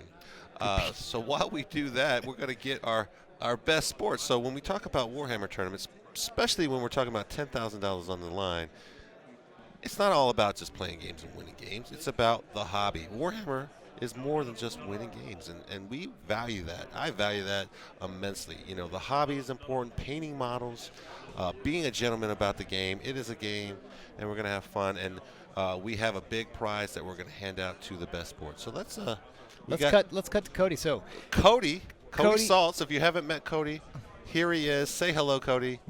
Hi. There's There the he camera is. right there. You Camera's can right Say there. hello to the Say hi to audience those at home. guys. He is our champion. So and the best sports. So, Cody, we'll give you a little bit of time to chat.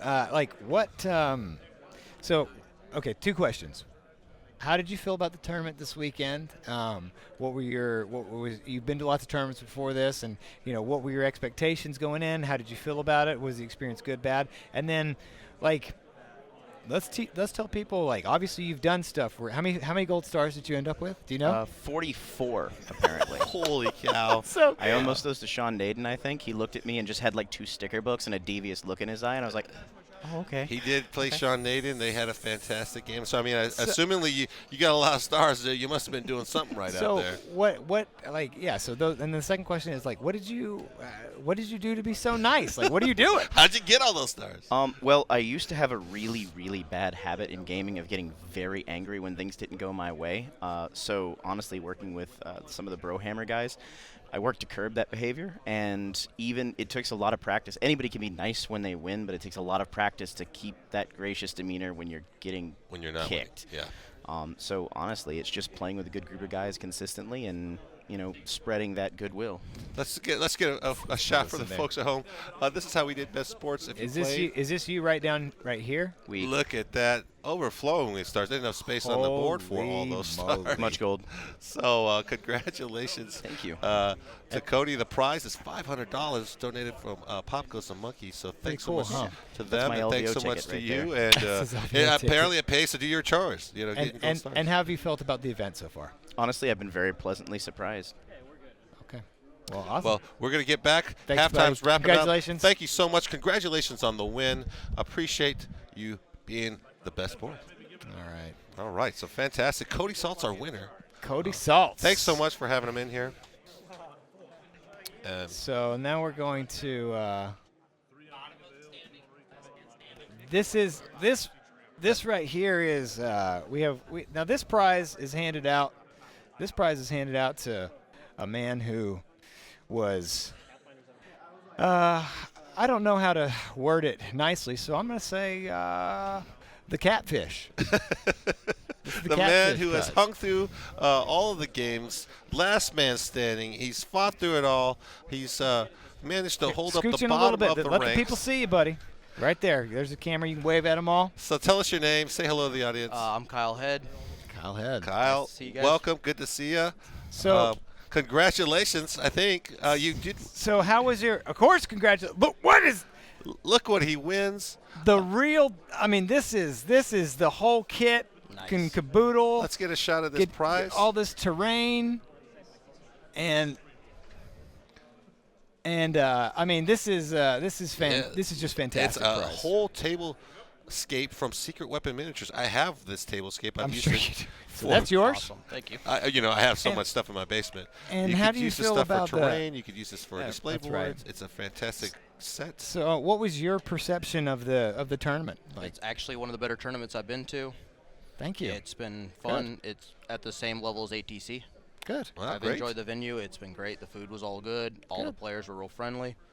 And it's nice to see such a good turnout. And I appreciate the judges giving up their time and coming in at your guys' play level and taking the time to help us all grow and bring this to a pro level.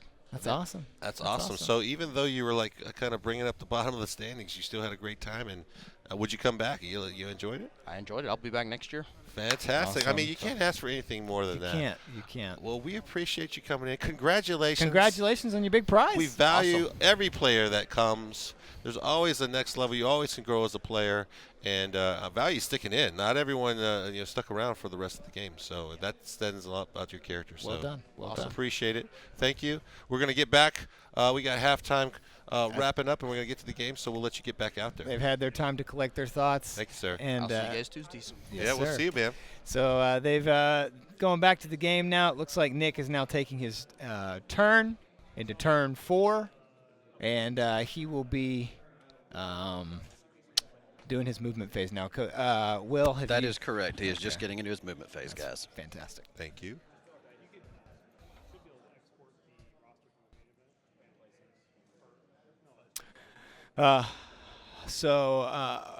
Only thing he's moved so far, I believe, was just the Redemptor, and now just the little intercessors there. You see the Redemptor moving up. You see his smash cap. Can we fix that L a little bit? Can somebody just rearrange that just a hair so he knows where he's exactly moving stuff? Because it's not on the.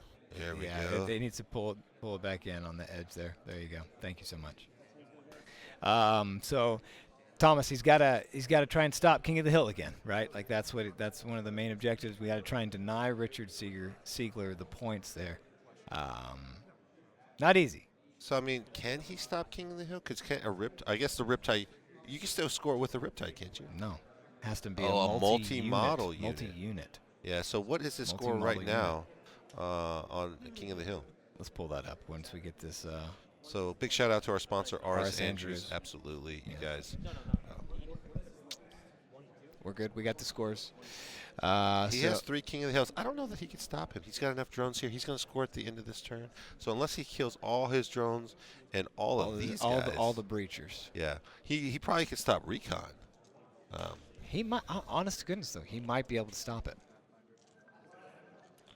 How many drones are left? If you just do a quick count for me. 4. We got I 4 see drones the left. 4 drones and right how many here. and how many breachers and fire warriors? Or how many breachers? I don't think most of these. How many squads? We have 10 here, 5 here, and 5 here. All right, so we 10, 5, and 5. There we go. 4 minutes and we close that giveaway drawing, you guys. That's Get right. it in if you want it. If you want in on the People's Champion, get your exclamation giveaway in, get your ticket, get your raffle. We'll give away that prize. Damien or I will be crowned the People's Champion, and we will paint a People's Champion model for you. One lucky winner. Can't wait.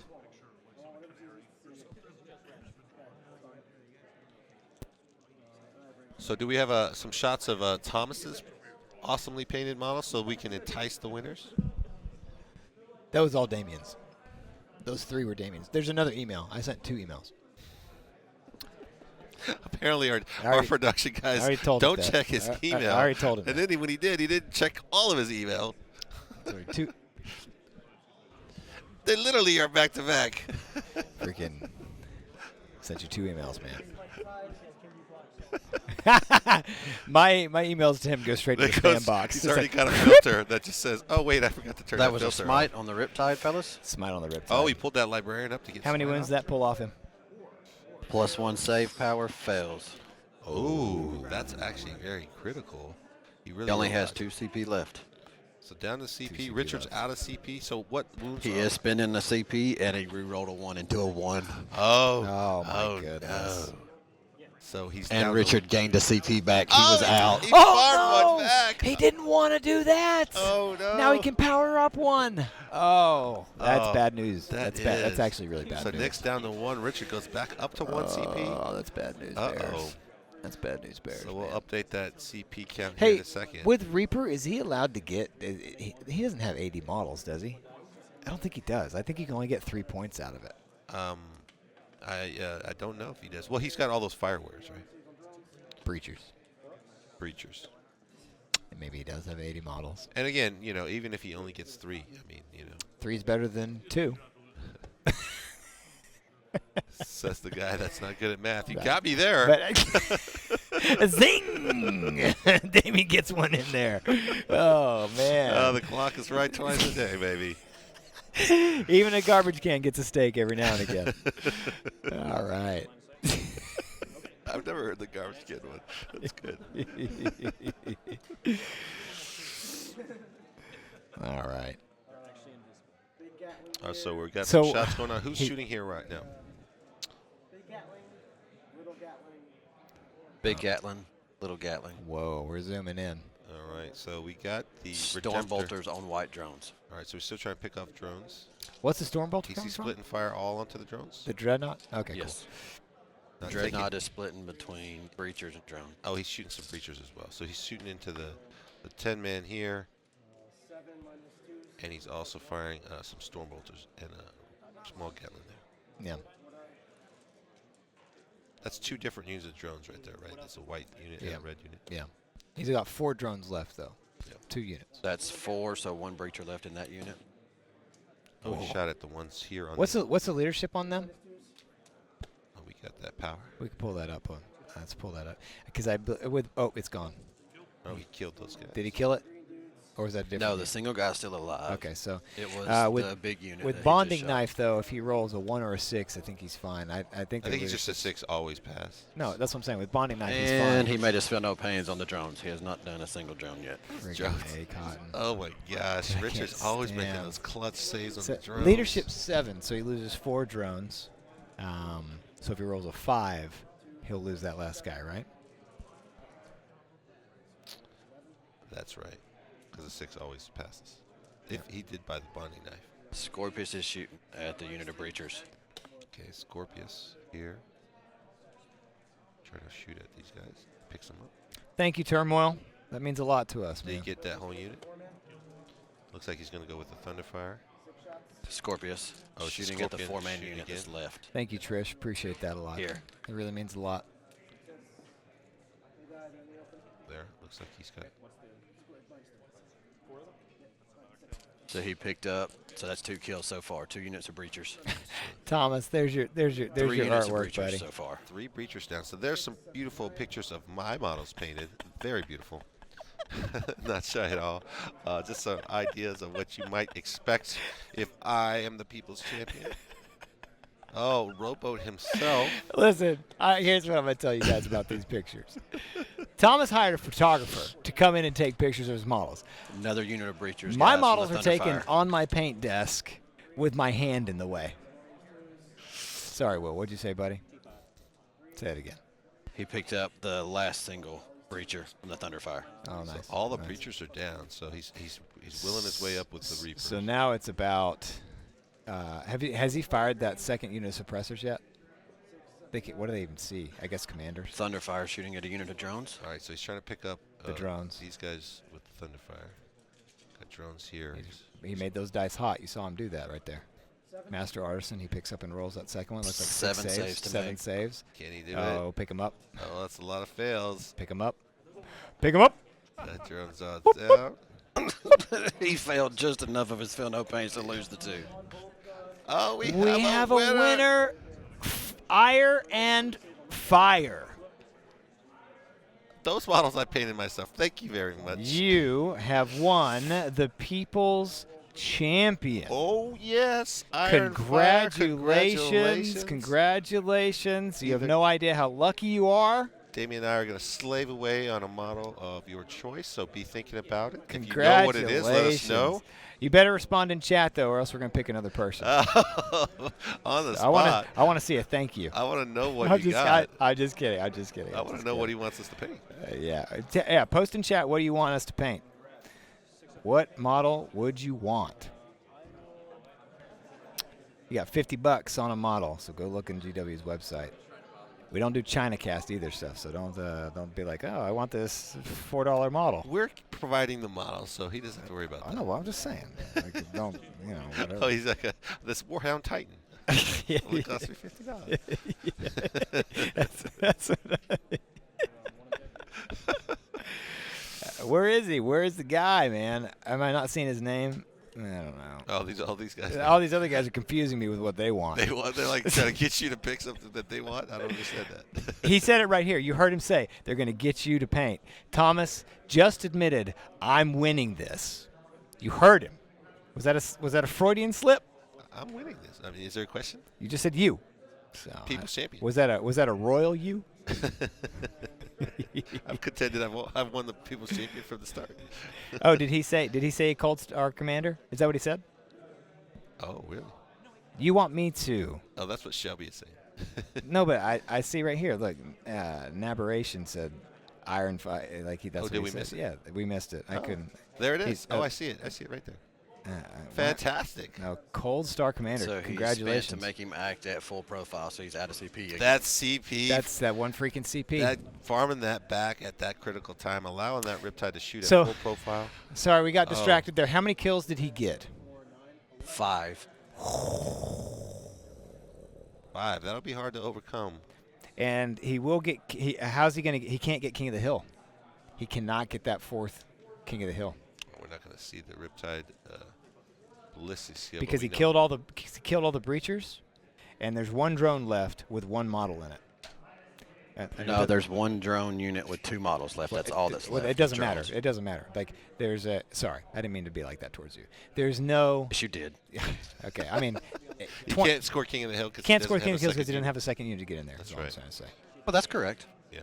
So he's denied him the final King of the Hill point. So that was critical. Oh, look, Iron Fight says Damien wants Damien to paint the Tau Cold Star Commander. So I don't know. Oh, look, the Tau Commander's $55. Is that? I think we can still do it. We can swing. We can swing. Still get extra $5. We'll do that for you. Pull it out of the company pocket. Congratulations, Iron Fight. Iron Fight. Iron Fire. That's you. Ice and Fire. Ire. Ire. And Fire. Like my life for Ire. Oh. I don't know if it's. I don't think it's that. It's the Leprechauns. Is it? Oh wait, no.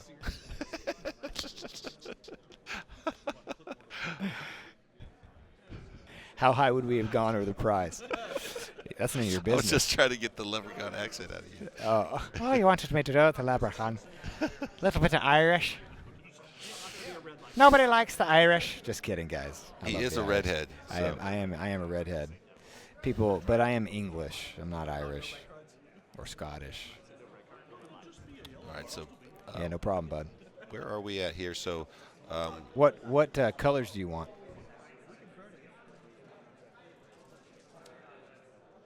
So right now, Nick has got his kill 1 and hold 1. He did kill 5. Is that what I heard? So it'll be hard for Richard to kill more. But let's go to the top-down shot so we can see how many objectives we got in play. That is correct. Nick killed 5. So right now, we got Nick just holding on to his 1. So he'll definitely get hold more on Richard's side. That's right. But more than likely, he just doesn't have that many units he can shoot at. Nick will hold on to kill more and just keep it really tight. Again, he's trying to play for the tight on the primary and then win on secondary. Richard has not done any wounds really significantly to the Kingslayer. And he can't get King of the Hill. And he's done with that 4th point. And Recon's going to be tough as well. So it'll be interesting to see if he really pushes forward to try to get Recon this time. Yeah, it will be interesting. Don't forget, he still has that Smash Captain. Yeah, you see him. He's kind of tucked in. He's tucked in right there, just waiting for an opening to go beat on a Riptide. And look, if he jumps through that wall in this next turn, he takes no Overwatch because nothing's within 6 that can do anything. Jump through the wall without. It's insane. He'll take some SMS from probably both of these units here. The score is correct. But I don't know if that'll be enough. without some considerable rolling to kill that guy. Or is it's going to be always them? Okay. Just making Did we get another subscriber? We did. Oh my gosh! We got thank you 2 so E-Cakes. much. E-Cakes and Bearloff. Thank you so much. Bearfloff. Thank you so much. Berfloff. That sounds Russian space station. I am Russian hero. I can't even do it. I am Russian hero. Yeah, Russian space station. You guys know that movie? If you know that movie, I spoiled it. did you guys, wait, come on, man. Golly, that's Wait, so tell exciting. somebody.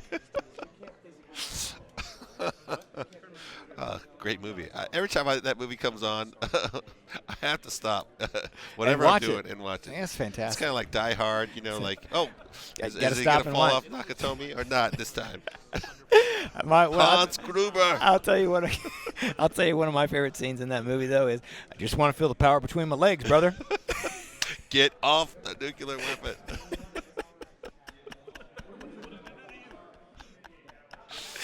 Oh, my gosh. All right, we'll bring it back to 40K. Our bad. Sorry about that. Thank you, Matrix, for coming in with us here. It's just the movement phase, though. Just so you know, we didn't skip anything too crucial, but we definitely will focus back in here. Yeah, Thank you so for reining us in. It's Thomas' fault. So we just finished Nick's turn 4. He did kill 1. He actually killed 5 units. He's sitting on 1 objective, so he's got his kill 1, hold 1. And we're going to Richard's turn. He's on the movement phase. He's trying to decide. Nick took out a lot of infantry that turn.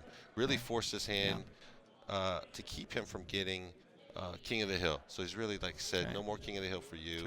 He sent all his firepower at those little small guys, and he cleaned them out. And honestly, guys, thank you so much, so much for sticking around and being with us, and all weekend long. All weekend long, you guys have been I feel like we just have this big family now. It's kind of weird, but just sharing the excitement that we've had all weekend to watch this great game of Warhammer. These great players doing fantastic games, and we're here in the final round. It's it's getting into the nitty gritty. This is the nitty gritty, guys. It is super tight. I mean, this is not a runaway game by any means. Anyone could pull it out. Again, the winner walks away with a check for $5,000 and the title of the Atlanta Open. And he gets the ring. Champion. Yeah, so we have a big, nice kind of Super Guys, Bowl and Richard is ring. down to 18 minutes on his clock. Oh, we're watching the another clock. thing. Richard is down to 18 minutes. So he has been thinking a lot. Look at that time. He is almost half the time that Nick has. That may come to play in the later moments. He is down. He still has 3 riptides, but almost all of his drones have been killed. That's right. So, and they We're have starting shooting now. His Fusion Commander into the suppressors. Yep. So that So Fusion this Commander guy- on the Quadrant 1 there, their Army Painter, yep, is going to be popping into. There they go. They're It's gone. only 2. He did not get them all. That is correct, just 2. So is that the animation that you did there? Was that the animation? Is that the way it looks when he shoots? It shoots rings? I just wanted to see. Can you shoot rings somewhere else into something else? No, please? I'm not. Come on, man. It's a serious business, man. These guys are working hard. They are working hard. So what's shooting next here? We see Nick taking some saves. Is that what that is? 2 damage on the attack bike. Yeah. Attack by still kicking? It's great. Can we scroll up just a little bit, see if we can get a peek of that attack bike up there? Wait, what is he doing? Waiting to zip on an objective is what he's doing. He's like ground control, ground control, ground control. Oh, that's right. We're not even talking about Nick and his ground control. Yeah, Nick's he's just biding his time. So, honestly, Remember, ground control is score objectives at the end of the game, get a point for each one of that. And so Richard Siegler went second, though. Yeah. So anything he jumps onto objective, Richard will have a turn to react if he has anything left. If he can. This is into the intercessors, guys. Yeah. Okay. Cool. And what's that coming from? What sees them? Is it just SMS? This is going at the suppressors. Who's shooting it? The Look at Riptide that. here just Oh. shot at the suppressor, and Nick made a save. Keep that camera on there so you can just I'll tell you when they're switching. So Richard's about to roll. This Riptide is going everything into the attack bike. Look at that. So we don't miss any time. Richard just rolled his dice. He's picking them up, counting them up, and then we're going to see Nanavati roll his. There we go. Back to top down. And that guy's just switching back and forth. And he picked him up. And they He took got bikes exactly what he down. needed. Yep. Got what he wanted there. So Bingo, we have the bingo. active refs doing the clock pull for them, so there's no Discrepancies. on the time or any worry that someone accidentally forget to bump the clock.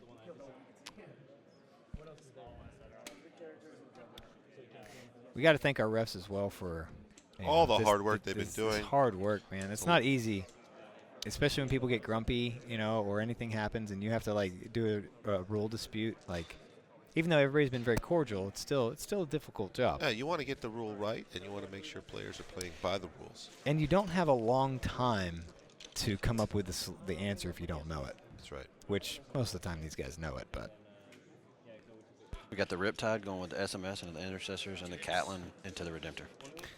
yeah, our refs had to wear our shirts. That's right. 15 minutes left on the clock for Siegler. He's just waiting until He's the rolling that rolls dice. wound. Look at this quick tap. Oh, so missed There it he again. goes. He clicks it over. He clicks it over for Nick to now roll his saves. And even while Nick is talking about stuff, like, it's on Nick's time. But Nick's cool. He's like, I got 30 minutes. Not that worried. He's taking some saves. Now, he did fail the +1 save on his Redemptor. Still on Nick's time. Back to So he's Siegler's. taking some wounds here, but he does have the Ironstone, so that's going to really limit the amount of damage he's going to take from those Riptides. Rackham, thank you so much. Mazer Rackham, we appreciate the sub, buddy. Oh, those guys, those are Obey Alliance. Yeah, that's their pro shirts. Like, So that Obey sponsored them. Yeah, they are pro-sponsored, so they actually have a company sponsoring them to play 40K, so it's fantastic. Yeah, that's not a PT shirt. Sorry, I misunderstood the question. I apologize. Zotac, 1992. Thank you, buddy. So what are we at now? How many Riptides does he have left to shoot?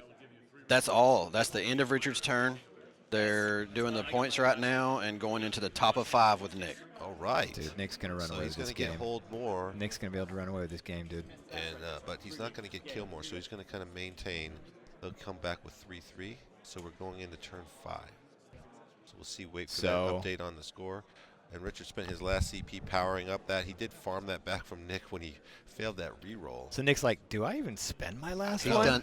He's done that twice, guys. He's been out and farmed one back twice. Oh, Let's that's say so Nick's morale like, busting. Nick's like, I'm not spending anymore. Especially after he just like used that power against him immediately. One of those Riptides is down into the dregs. See, of his look, that wounds. Dreadnought's going to move all the way up there.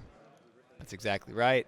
And then the jump pack captain will jump in. He'll declare a charge on the middle Riptide if he needs to, and the one across the way with the Dreadnought if he needs to. He takes no overwatch on that. This is my prediction anyway. That way he can control that objective over there on the right-hand side, that blue whale objective.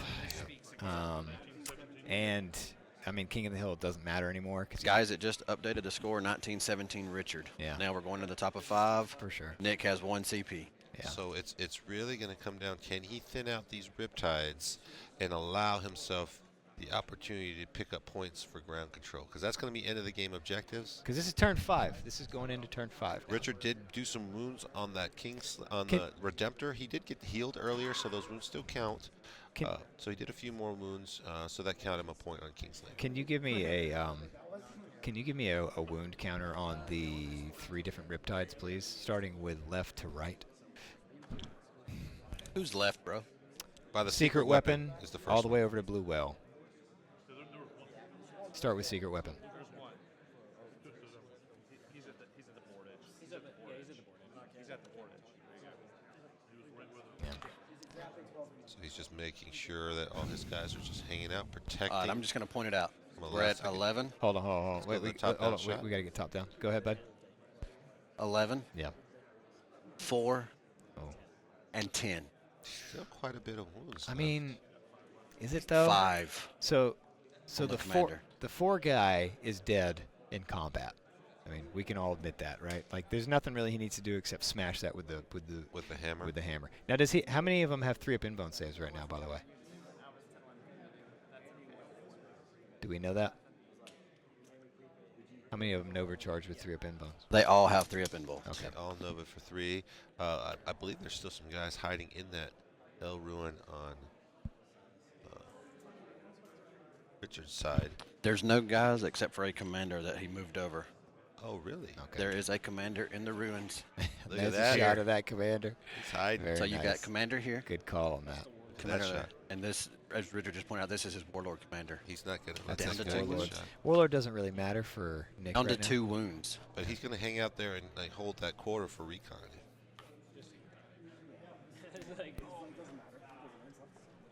You do have this guy waiting in the wings to kind of do work on that Redemptor. I guess with that 3-up invuln save, it's just not a for sure thing he can kill that 4 wound.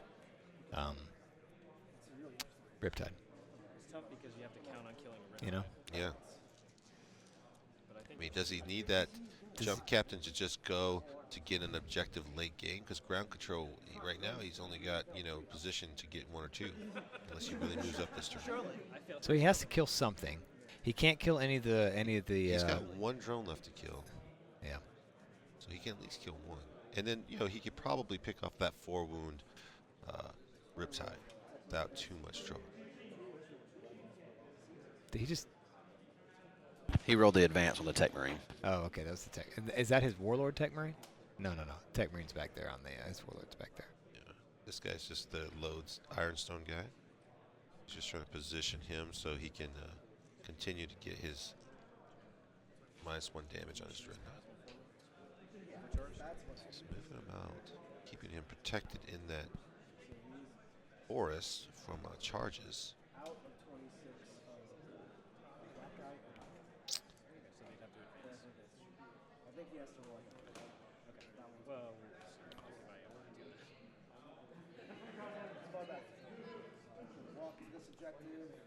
So you think he's going to pull that Smash King Captain out this turn? He's going to be patient, wait 1 more turn. I don't know, because here's the thing, like, what does if he severely degrades the other 2 Riptides, like he just neuters his fire basically. If those things are hitting on 5s, he's got no more marker lights. They're actually discussing it, guys, if y'all can't hear them, but about if he's going to be able to pick up the degraded Riptide in shooting and then take the Smash Captain through the wall on another. Yeah. Yeah, I mean, we're all over it, but what's going to be able to do? Let's tune into the table and actually listen to them talk about it for a little bit. They're going to turn the mic on. You can mute Thomas and I if you want to. They're going to turn the mic on. Okay, so we gotta keep our Turn the mic on, guys. keep the language in. It's a family stream. We'll see what type of family you're talking about. It's a modern family. It's a modern blended family. And guys, right now, he's really he's trying to figure out what he needs to do. Because he has plenty of time on the clock. Nick is sitting at 28 minutes. Richard has 15. Yes, it's any part of the model. So he's it's any just part of the really model. trying to figure out. He and Richard have both been discussing what he can do to try wanna to get pick him? up to kill, if he can kill more or what. And he's trying to set up his Redemptor to where, depending on what Richard does, if he doesn't kill his Redemptor, he can go to either objective next turn.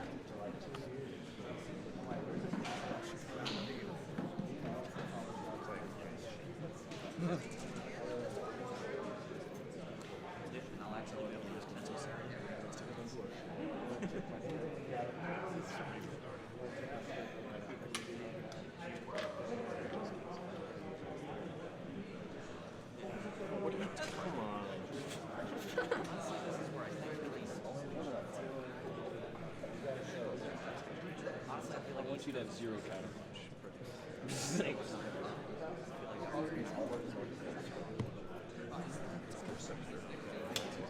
For this. So I'm saying if you just come 12 across here, we still Okay. That's what they were discussing, is if the back Riptide here has to come up, then his Redemptor is still going to be closer for this shooting instead of a Smash Captain. So he would still have a Smash Captain to be able to go in.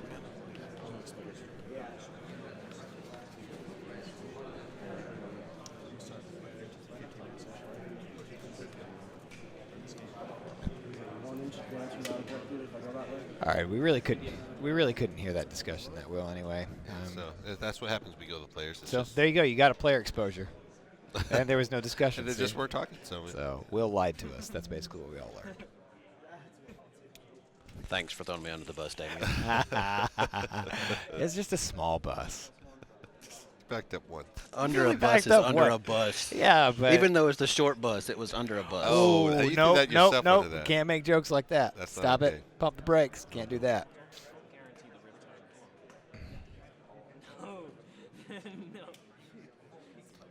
All right, so So has he come to the decision? He's still agonizing. are they still agonizing? Yeah, I mean, it is agonizing. He's still agonizing.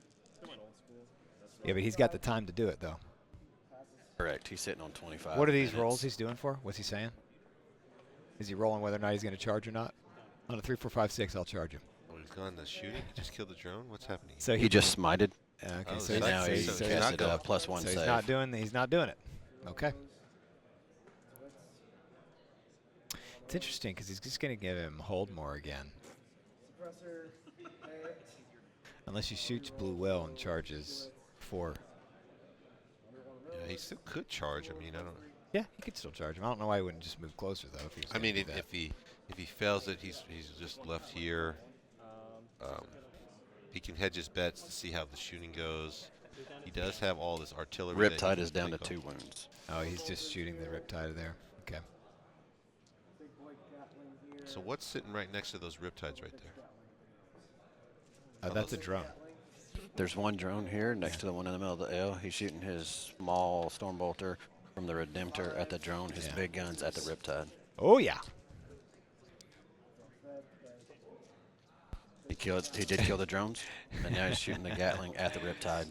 Oh, this is going to matter. Can he do some work with the Gatling cannon? He needs 5s to wound it. He does need 5s. Where's Dame? Who's this deep voice fella? It's just me, guys. 4 -2 saves. There's a -2 with the Devastator Doctrine. This is what Damien's voice turns into after 3 days of Oh! talking. Made all his saves from the Gatling. Unbelievable. Wow. Unbelievable. 4 ups just says, I can make it. Oh, he's on the 3-up invul. Oh, that's he's right. 3 up pinball. That's dude. right. Just bounce. That's what we talked about. That's why I think it was smart not to rush in there. Yeah, because he's got to, if he gets another couple wounds off, he can't risk popping the Nova because he'll lose the guy.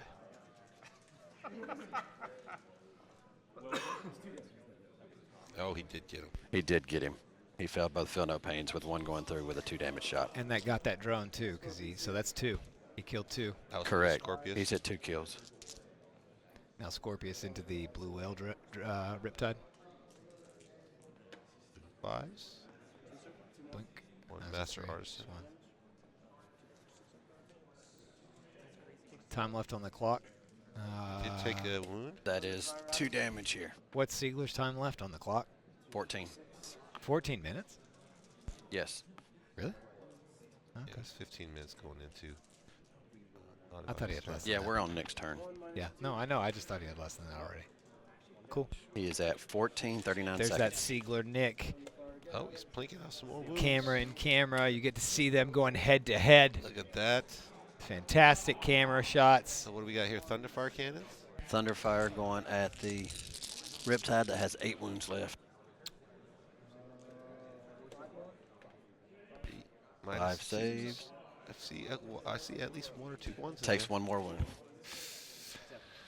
Oh, he's down. Down to 7. He's getting them hurt. Oh, he's degraded. Is that degrading, right? They have 14 wounds? Let's pull that thing up. So They it's are halfway. 14 wounds. They are 14, so I don't think he's degraded yet. He's got to go to 6 to get degraded. They usually are half to get the That is Nick's turn.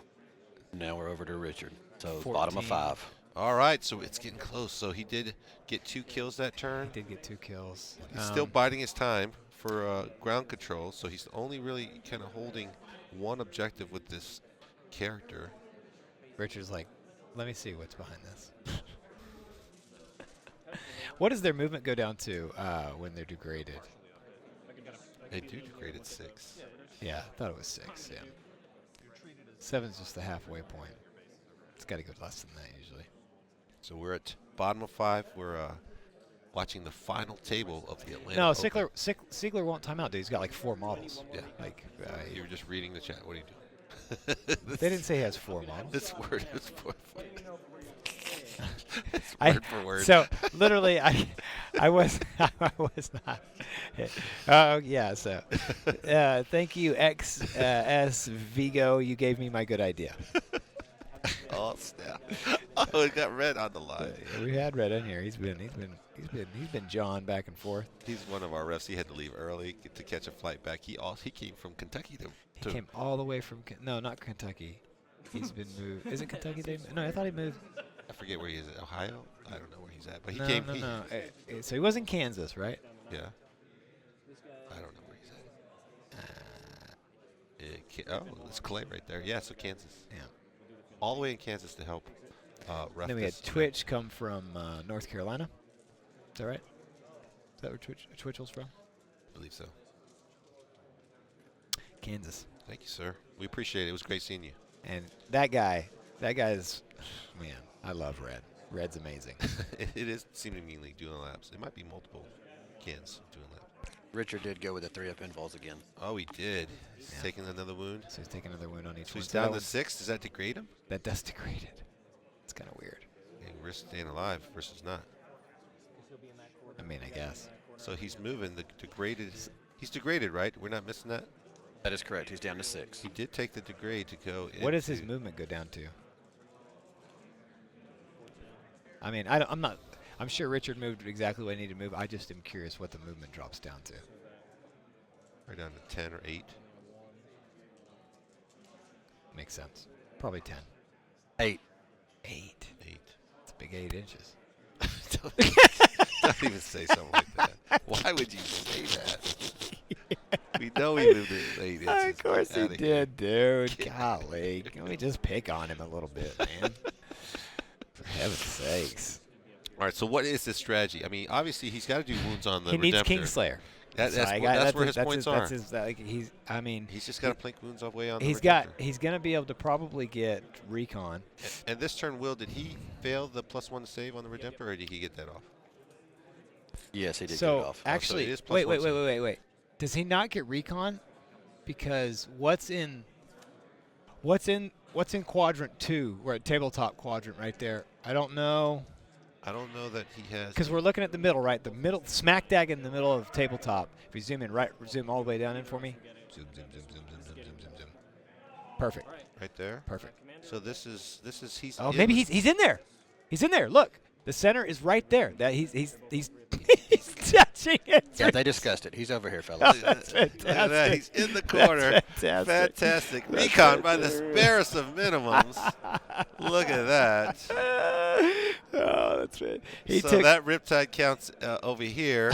This Riptide's over here. He's got a commander hiding back here, and he's got another commander over here. Only 4 models. He still somehow manages to grab Recon. Wow. Man, that's unreal.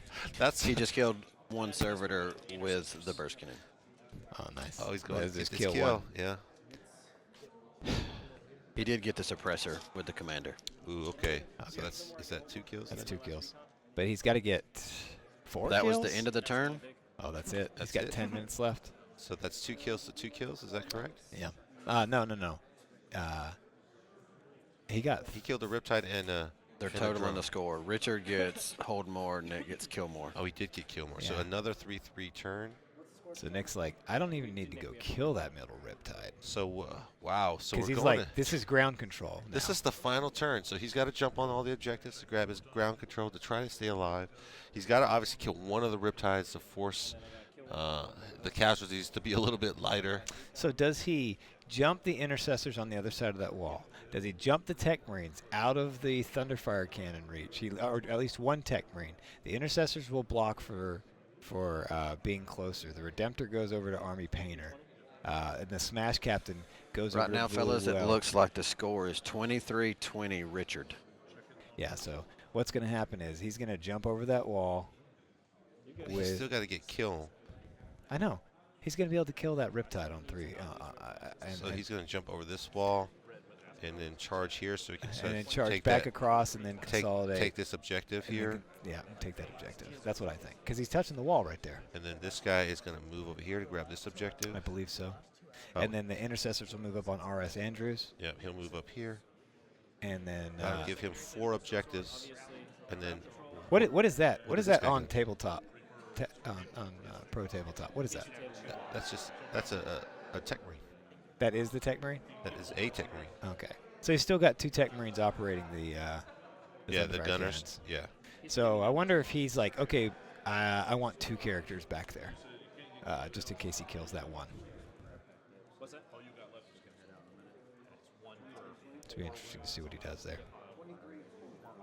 He's still got the scouts in the back left corner. He's still got a whole unit of intercessors just lining this line right here, so they also can run out. Oh, I forgot about those dudes. I 100% forgot about those They've been guys. hanging out just waiting for the day they can come out of the booth.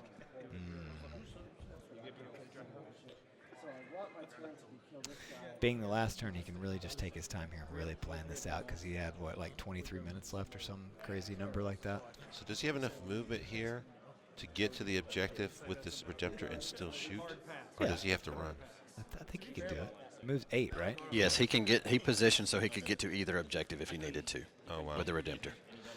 So if he moves up, I mean, it's a little bit risky because there's the Fusion Commander there that can do some wounds and pick up some last-minute Kingslayer. So he's got to try to protect this guy. His Librarian's still alive, right? Is that his Smash Captain right next to the Redemptor? Yes, it is. Oh, he brought him back. Oh, I thought he was still over there in the corner. Well, so he's still got 12. He could jump up here. Yeah, for sure. Yeah. There we go. He's perfectly positioned. He's like, He's trying to decide, do I jump through that wall? I think he jumps from R.S. Andrews, yeah. No Overwatch. He's like, what kind of charge do I need? Needs a 3. Yeah. And then he just consolidates around the other side. and grabs Yeah, the I mean, he'll objective. just jump Mhm. as far as he needs to. Or even over here, it looks like he's right on the wall. Fix that for us. He could There we jump go. on the other Good side of job, the wall, and that Alexis. would protect him from getting shot back from this guy. That does leave him vulnerable to this guy, but I think he would spend that to go over here and shoot at the Redemptor. There we go. Yeah. I mean, now the Redemptor can shoot at him. Yeah. At the commander. Right? Yeah. Oh, no. He's still closer to the Riptide? Yeah, I think the Riptide's still closer. Oh, is he on the other side of that? Yeah, this I is see the him now. I commander see hiding him. out in the back corner. I see him. Just waiting to drop his Meltas. 4 wounds. He can do another point to the...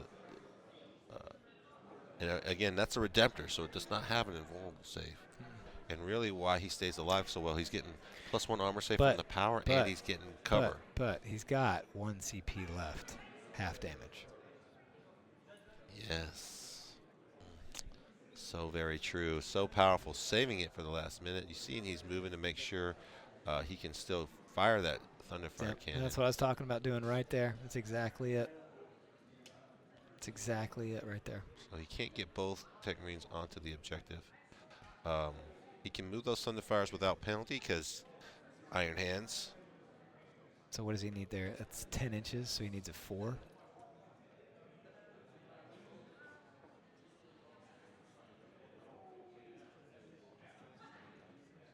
The man, the myth, the legend. Redemptor Dread. How cool is it that we're seeing Redemptor Dreads, though? Yeah. I mean, I have 2 painted up that don't matter because they're blue. So good until they're really not. Oh, I got -1 and I don't care about moving. Oh, I'm stealthy. Oh. Space Marine. Not salty at all. It's just like sad. I want to use a Redemptor. Oh, my goodness. Can he possibly max Reaper? So what's the model count? No, he cannot max Reaper. If he killed every single model in his army? No. How many Fire Wars did he have? 3 squads of 5, right? Did he have just the minimum? He Yeah. had 4 squads of 5. 10, 5, and 5? and a 5. So 3 squads. That's 20, though. Look, 10, 5, and 5. dude, He had 55 drones. Can we pull the list up, please? That's 75 before models. before I poop my pants here. 75 models. So that only needs to kill 5 more. I'm gonna let you count all these up when the thing comes up too. You're counting. Here's the list. All right, he's moving those guys. You're making everybody miss. Oh, there's not even a list to even pull up.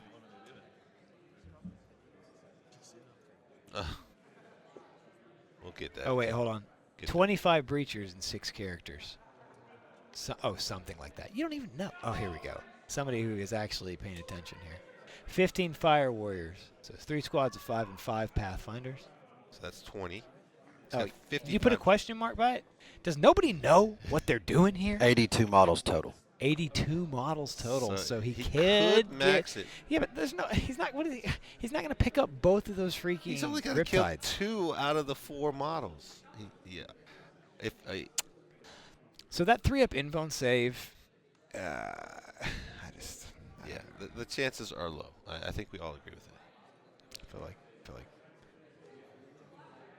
Especially, he can move those Iron Hands. I keep thinking he's moved the Iron Hands Thunderfire Cannons like, oh, it's -1 hit. It's not! It's not. Look at the clock of the clock. Plenty of time left. This is his Nick's last turn, so he's got 15 minutes. He's got left. plenty of time, man. That's easy peasy lemon squeezy, man. Ziggler's sitting on 10, trying to see what he'll have to do. He is sitting in the power position, having the point lead.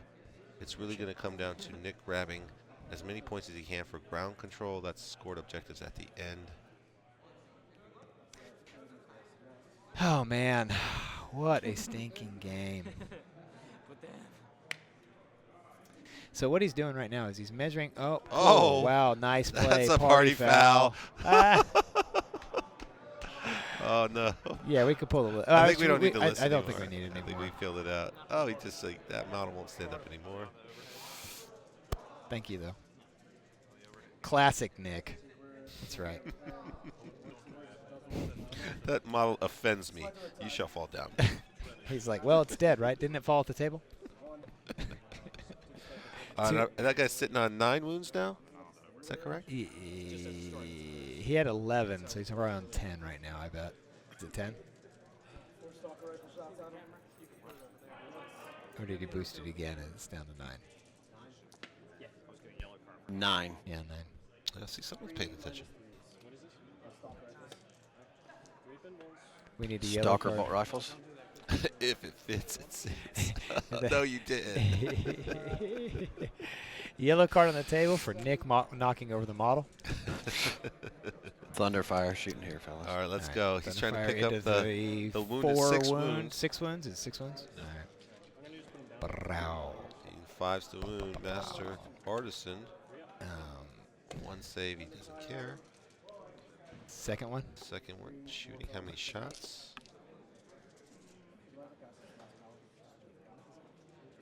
+1 save onto. Does he need line of sight? Go. No. +1 save on a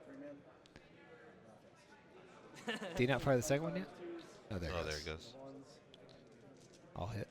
Oh, he's trying to see if that tech ring was in range. Shoot 5s. 0, 1. Just 3 saves. Fails 1. No feel, no pain. What was that second roll? Takes Failed another 2. one. 2. Oh, he's down to 4.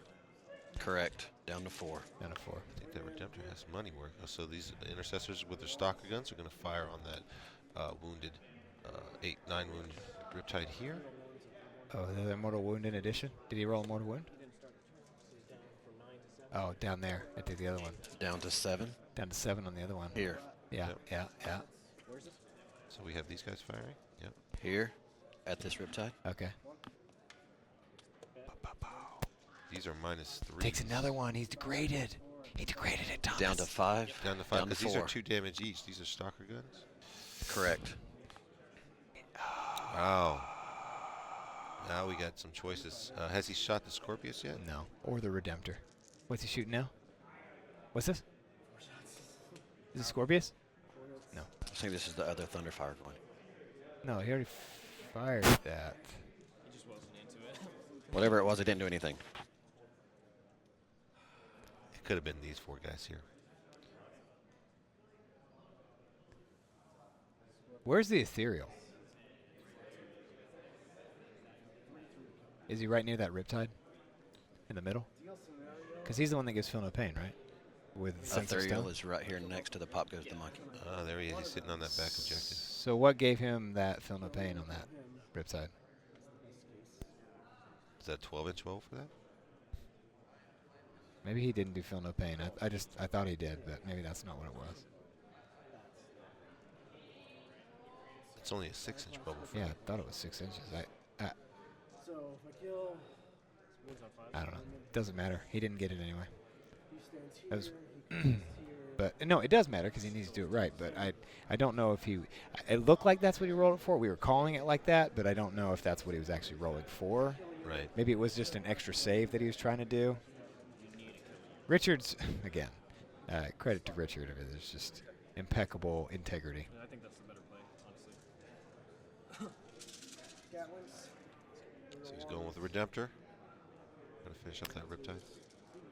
Is this Here? Is this Hurricane Bolters? here. Or I mean, Storm Bolters? Onslaught Cannon. Oh, this is the Onslaught. Okay. These are strength 5 -2, so looking for 5s. 5s. He gets to reroll one of those. Master Artisan. How many do we get there? It's like about 6? 7 or 8. I think it was 6. 7. What? Now what is that? So what was that? What was 3. And now the feel no pain. There's no feel no pain. 6 of them. What gives him 6 feel no up. pain? Where's he getting that feel no pain from? No, for real, for real. It's a pulse. It was ruled as a pulse, and if you start the turn within 6, I thought that aura on that. He said Yeah, that it was ruled as a pulse to whereas if you start the turn within the 6, it carries on. Yeah, there you go, guys. There you go, guys. Richard knows what he's doing. I told you guys. Told you guys. that was on a. You gotta trust the man. You gotta trust the man. Yep, refs are on it. Yeah, and we got refs everywhere. Look at. Top-notch refs here. I mean, there's 2 refs standing on either side of Siegel. I mean, on either side. Each player has 2 refs. I don't know. It's like this is a side-by-side cam. 3 and 5. Yeah. Still firing. Or what's left to fire here? Where are you Still going? firing at that wounded Riptide. Or no, this is the other Riptide. Is this a Scorpius? I believe it is. String 6, so he needs a 5. Oh, did it go through? What's the camera doing? Trying to see the wound counter. We he's don't need that. I think he's got 1 wound left.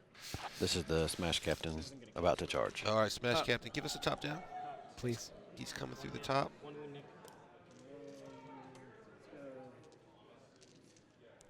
He's coming in the charge here. So you see he's really close to that wall. He's going to use that to consolidate it back over the wall. Here's his hits. What he gets to do is pile in, too. I mean, he didn't do any of his movements. Oh, what else? He's charging someone else? He's No, just this going is straight just, into this is combat. straight into the combat. Did he wound him? 4? He fails 1. It's got to. There's that sense of stone. Gets it. No feel, no pain. Oh, the Gets Riptide it. is Gets it. down. He Gets it. does it. He pulls the play. Gets it. Consolidates onto the objective. Well played. That's 4 objectives for ground control. Richard is in a rough spot now. He does have 4. Unlikely that he can kill. And he got his kill 1. I just want to see if it's possible. He's not going to max Reaper. He only got There, the 1 kill. Richard just asked for a score count, and we're going to pause it so he can see if it's even possible, because there's plenty of time, and it's finished the round anyway. So we just want to make sure everything's on the up and up so we can finish this out properly. Okay. So everyone's checking the score, verifying what is possible. Jiggle wiggle. Again, Richard does have the bottom of the turn. He can shoot at the Redemptor to try to pick up some extra wounds. For Kingslayer. And pick up Kingslayer points. Every 4 wounds, I believe, it will get him an extra But, point. again, he's got the half damage, so it's going to be 1 damage a pop. He only Iron has the Stone. 1 on the other side. I don't even know if we can get line of sight to that sucker. I mean, he only. It's really going to be up to that, it'd be up to that fusion commander. Fusion commander. Possibly both of them. He might be able to jump the other one over the wall. We'll have to see. He's already maxed Recon. He cannot get King of the Hill. The only points that Richard could pick up is a kill. He'll have to kill 2 units to get kill 1. Yeah. And so we have not put in Nick Nadavati's score yet for that turn. No. Again, he does not control. He does not get ground control But on, until they but, get on, into the but game. on turn 6 so far, he's gotten 2 points. Kill 1, hold 1. Yeah, he should have 2. Yeah, he killed and he Which healed. puts him up to 21-23. And he'll have hold more, most likely.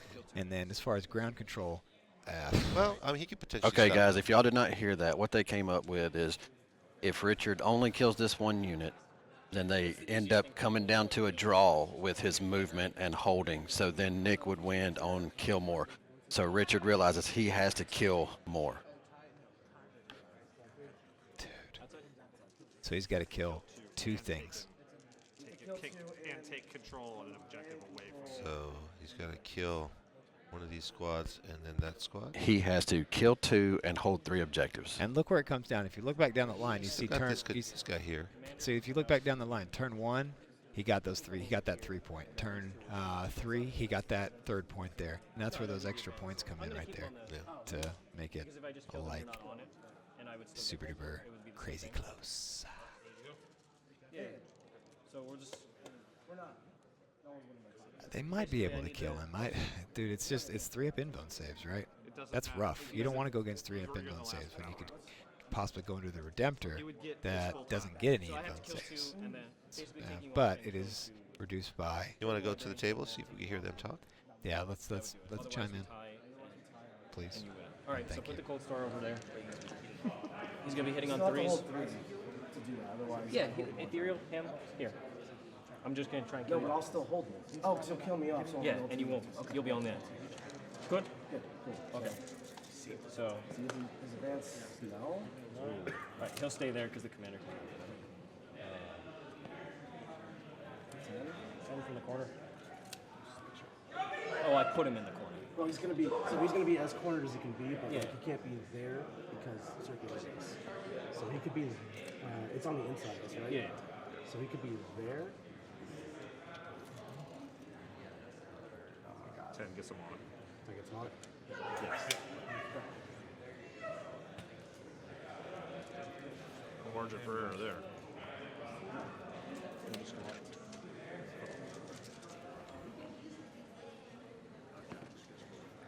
Oh, well, let's see if this even matters. So let's see if he can I kill him. might.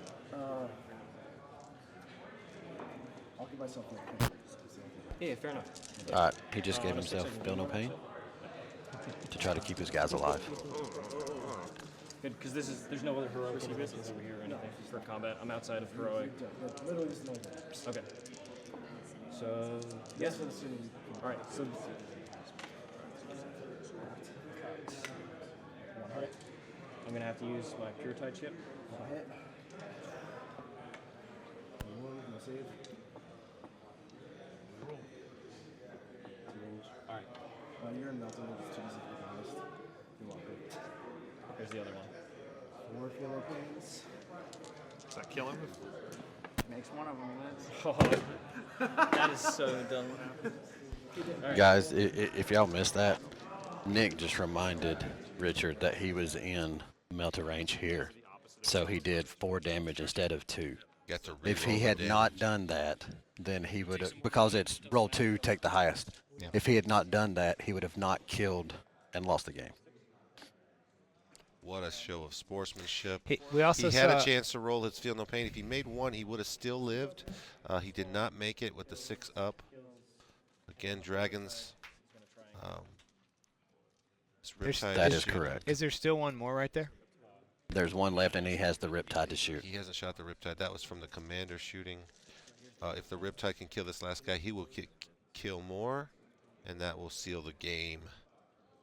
Crown me People's Champion, and also give Richard the victory. What a finish. What a... He's 2. He's 2. I have to reroll it. He has to reroll. He has to reroll it. He's tiered. He hits on 5s, not 4s. Oh, we have to reset that because he's degraded. He's got a... He's degraded. He's hitting on 5, so we're rewinding that attack. Oh, this could go back. Can he hold on? 2. 4 hits. 4 wounds. Oh, no. Got him. Oh. No, that got him. That's game. That is the game. There He is literally gave Richard the game by reminding him he was in melter range. Siegler. That's a big hug. Fantastic. Fantastic. Oh my goodness. There are the 2 players. That's down to literally the last shot of the game. Had to kill them both, and he did get them. It's 2-2. There's no hold more. There's no hold more. No hold more. So we're going to finalize the score just to make it official. Just talking through what could have happened. Nick will pick up 2 on ground control.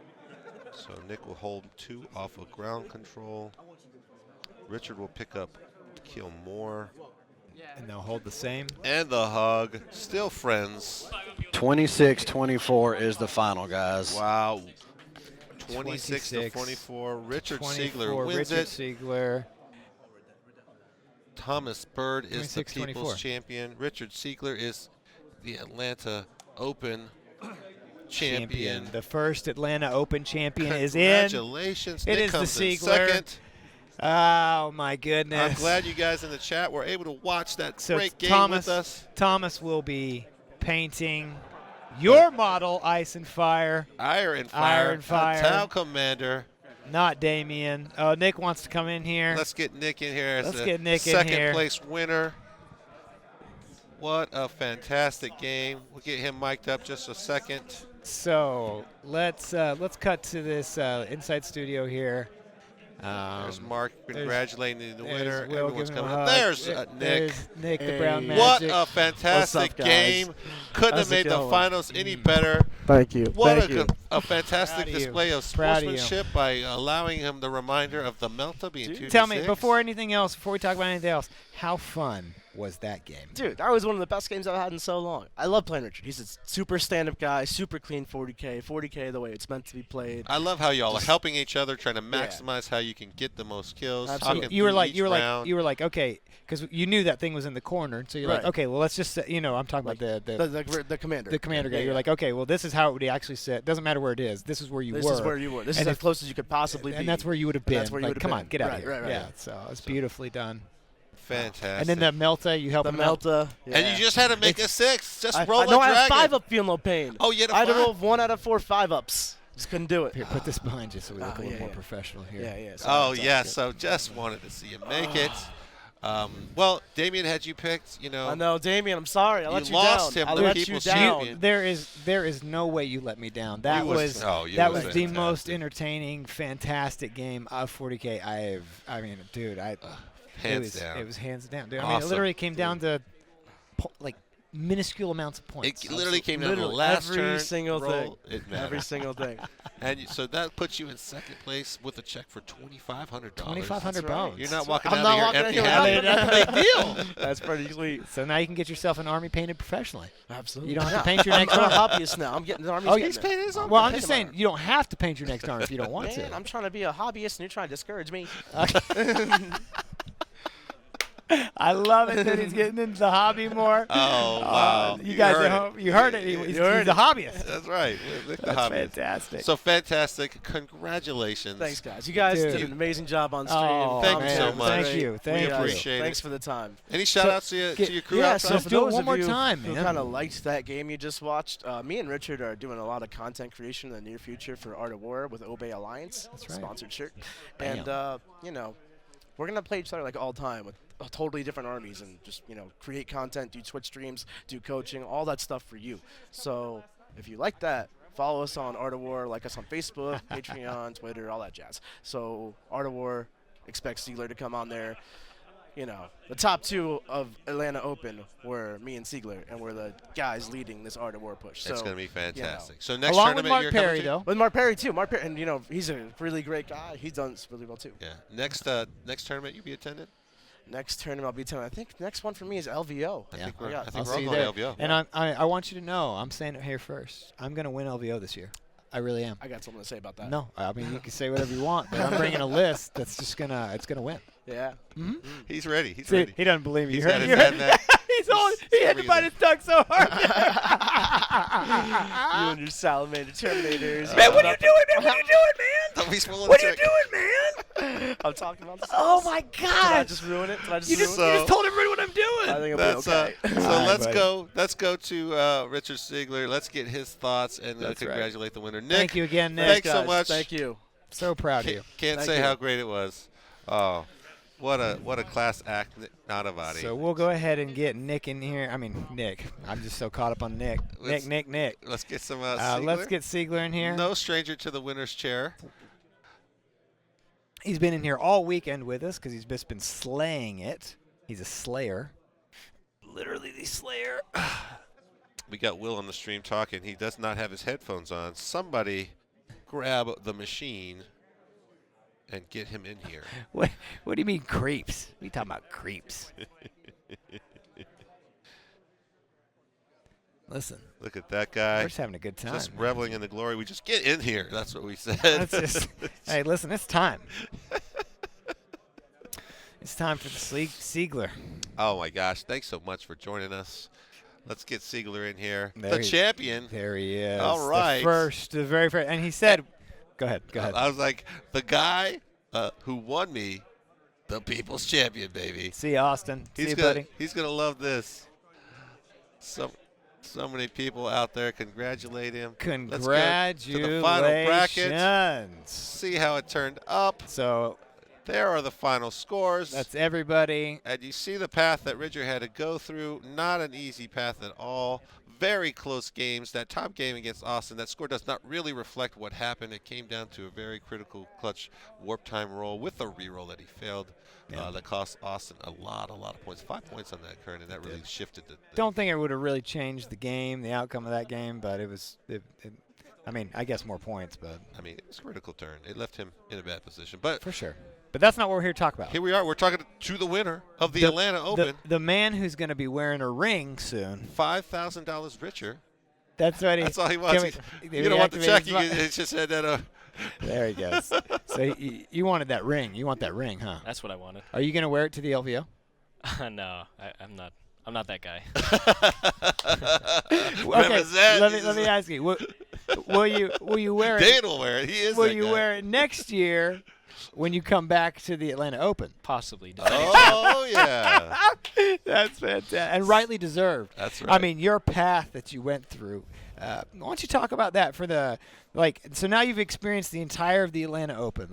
You've experienced it all. So from beginning to end, ups and downs, thoughts about the whole tournament. Now you've done a lot of these kind of big tournaments, and how did this stand up for you?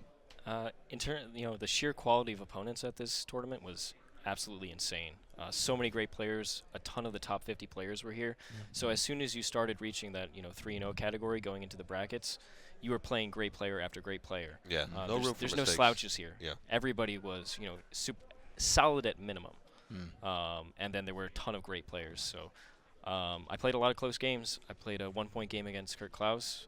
Came down to a drone surviving to get me a whole point. That saved you 2 games, didn't it? Saved me 2 games. Saved me the game against Justin as well. Yeah, so you rolled 3-4s. I mean, clutch that's on the that sheer last quality round. of opponents, is that all the games are coming down to these key dice rolls. Even the game against Nick, I needed to kill 2 things to get kill more and then take him off that ground control point. Yeah. I was proud of you guys with your sportsmanship. I mean, that's what we were talking about. Everything's on the line, but you guys kept it super duper cool. Yeah, I mean, he reminded you about Meltas. Let me help you on movement. Let me help you on line of sight. You should do this. This is how many points you get. You helping him on line of sight. You're like, dude, just put him here and you can see. No problem. I mean, that's just 40K is a gentleman's game. Yeah. You want to help your opponent play their best game, because that's where the satisfaction from winning comes from. Yeah. You're right. It becomes because you won on your strategy, your tactics, your play, and not because your opponent, slightly misjudged something or forgot the timing of something. That's just not what 40K is about. So what is the funnest part of 40K to you, in general? Meeting the new people, playing new opponents. I knew it was going to be that. He's such a people guy. I love traveling. I love meeting all these new people. Met tons of new friends on the West Coast this year. So you're a little bit of a savant. Because you have only been playing this game competitively for a year and a half? About a year and a half, yeah. Basically started my first RTT about August of last year. It's amazing. It's amazing. And you're number 2, right? And this might push you to number 1. This might push me to number 1, but that's a really tight race. So many great people up at the top of the ITC. Look at this. This is fantastic. So Richard Siegler, now again, also by winning this, more importantly than your ring or your $5,000, you won me, the people's champion. Sorry to do that to you, Damien. Oh, man, and the model that I get to paint is a Tau Commander. So I get to paint a Tau. Perfect end to Tau winning it's the entire thing. So the guy that picked it was a Tau Commander. That's what he wanted. That's what he wants, is a Tau Commander. Farsight colors? Well, he wants it in black and gray with gray undertones is what he wants. We'll figure that out. But fantastic. Any last words before we let you go? It's been a long weekend, long day. We'll get you back out there, let you celebrate a little bit. I'd like to thank, first of all, Brad for putting this tournament on, putting his faith in the 40K community, all the guys who've been working here tirelessly, all the sponsors here who've done a tremendous job in supporting the event. It's been absolutely amazing. First-rate event, and I can't wait for next year. Well, thank you so much. It's a pleasure having you, a pleasure watching you, and thanks so much to the folks on the line watching with us. I think we're done. We're going to sign off and do a post-game. All right. Yeah, we hope you guys join us on Mondays. We do our casual play on Mondays. I'm sure from time to time we'll have Richard on there. Nick Notavati will be on there. Follow us on Twitter. You can all the stuff that Facebook, you can do. Facebook, like blah us, blah share blah. us, Those places. We'll replay these games if you haven't seen them. You want to see them again? Congratulations to all your prizes that you guys won. All the winners. Congratulations to them. We'll post the winners. And, of course, all the subscribers. Oh, man. Thank you so much. Thank you so much. What you do makes it possible for us to come back. And I am Damian Owen. I'm Thomas Bird. And we'll catch you next time. Sigler. Richard Sigler, the man. Take care, guys. See you guys. Woo!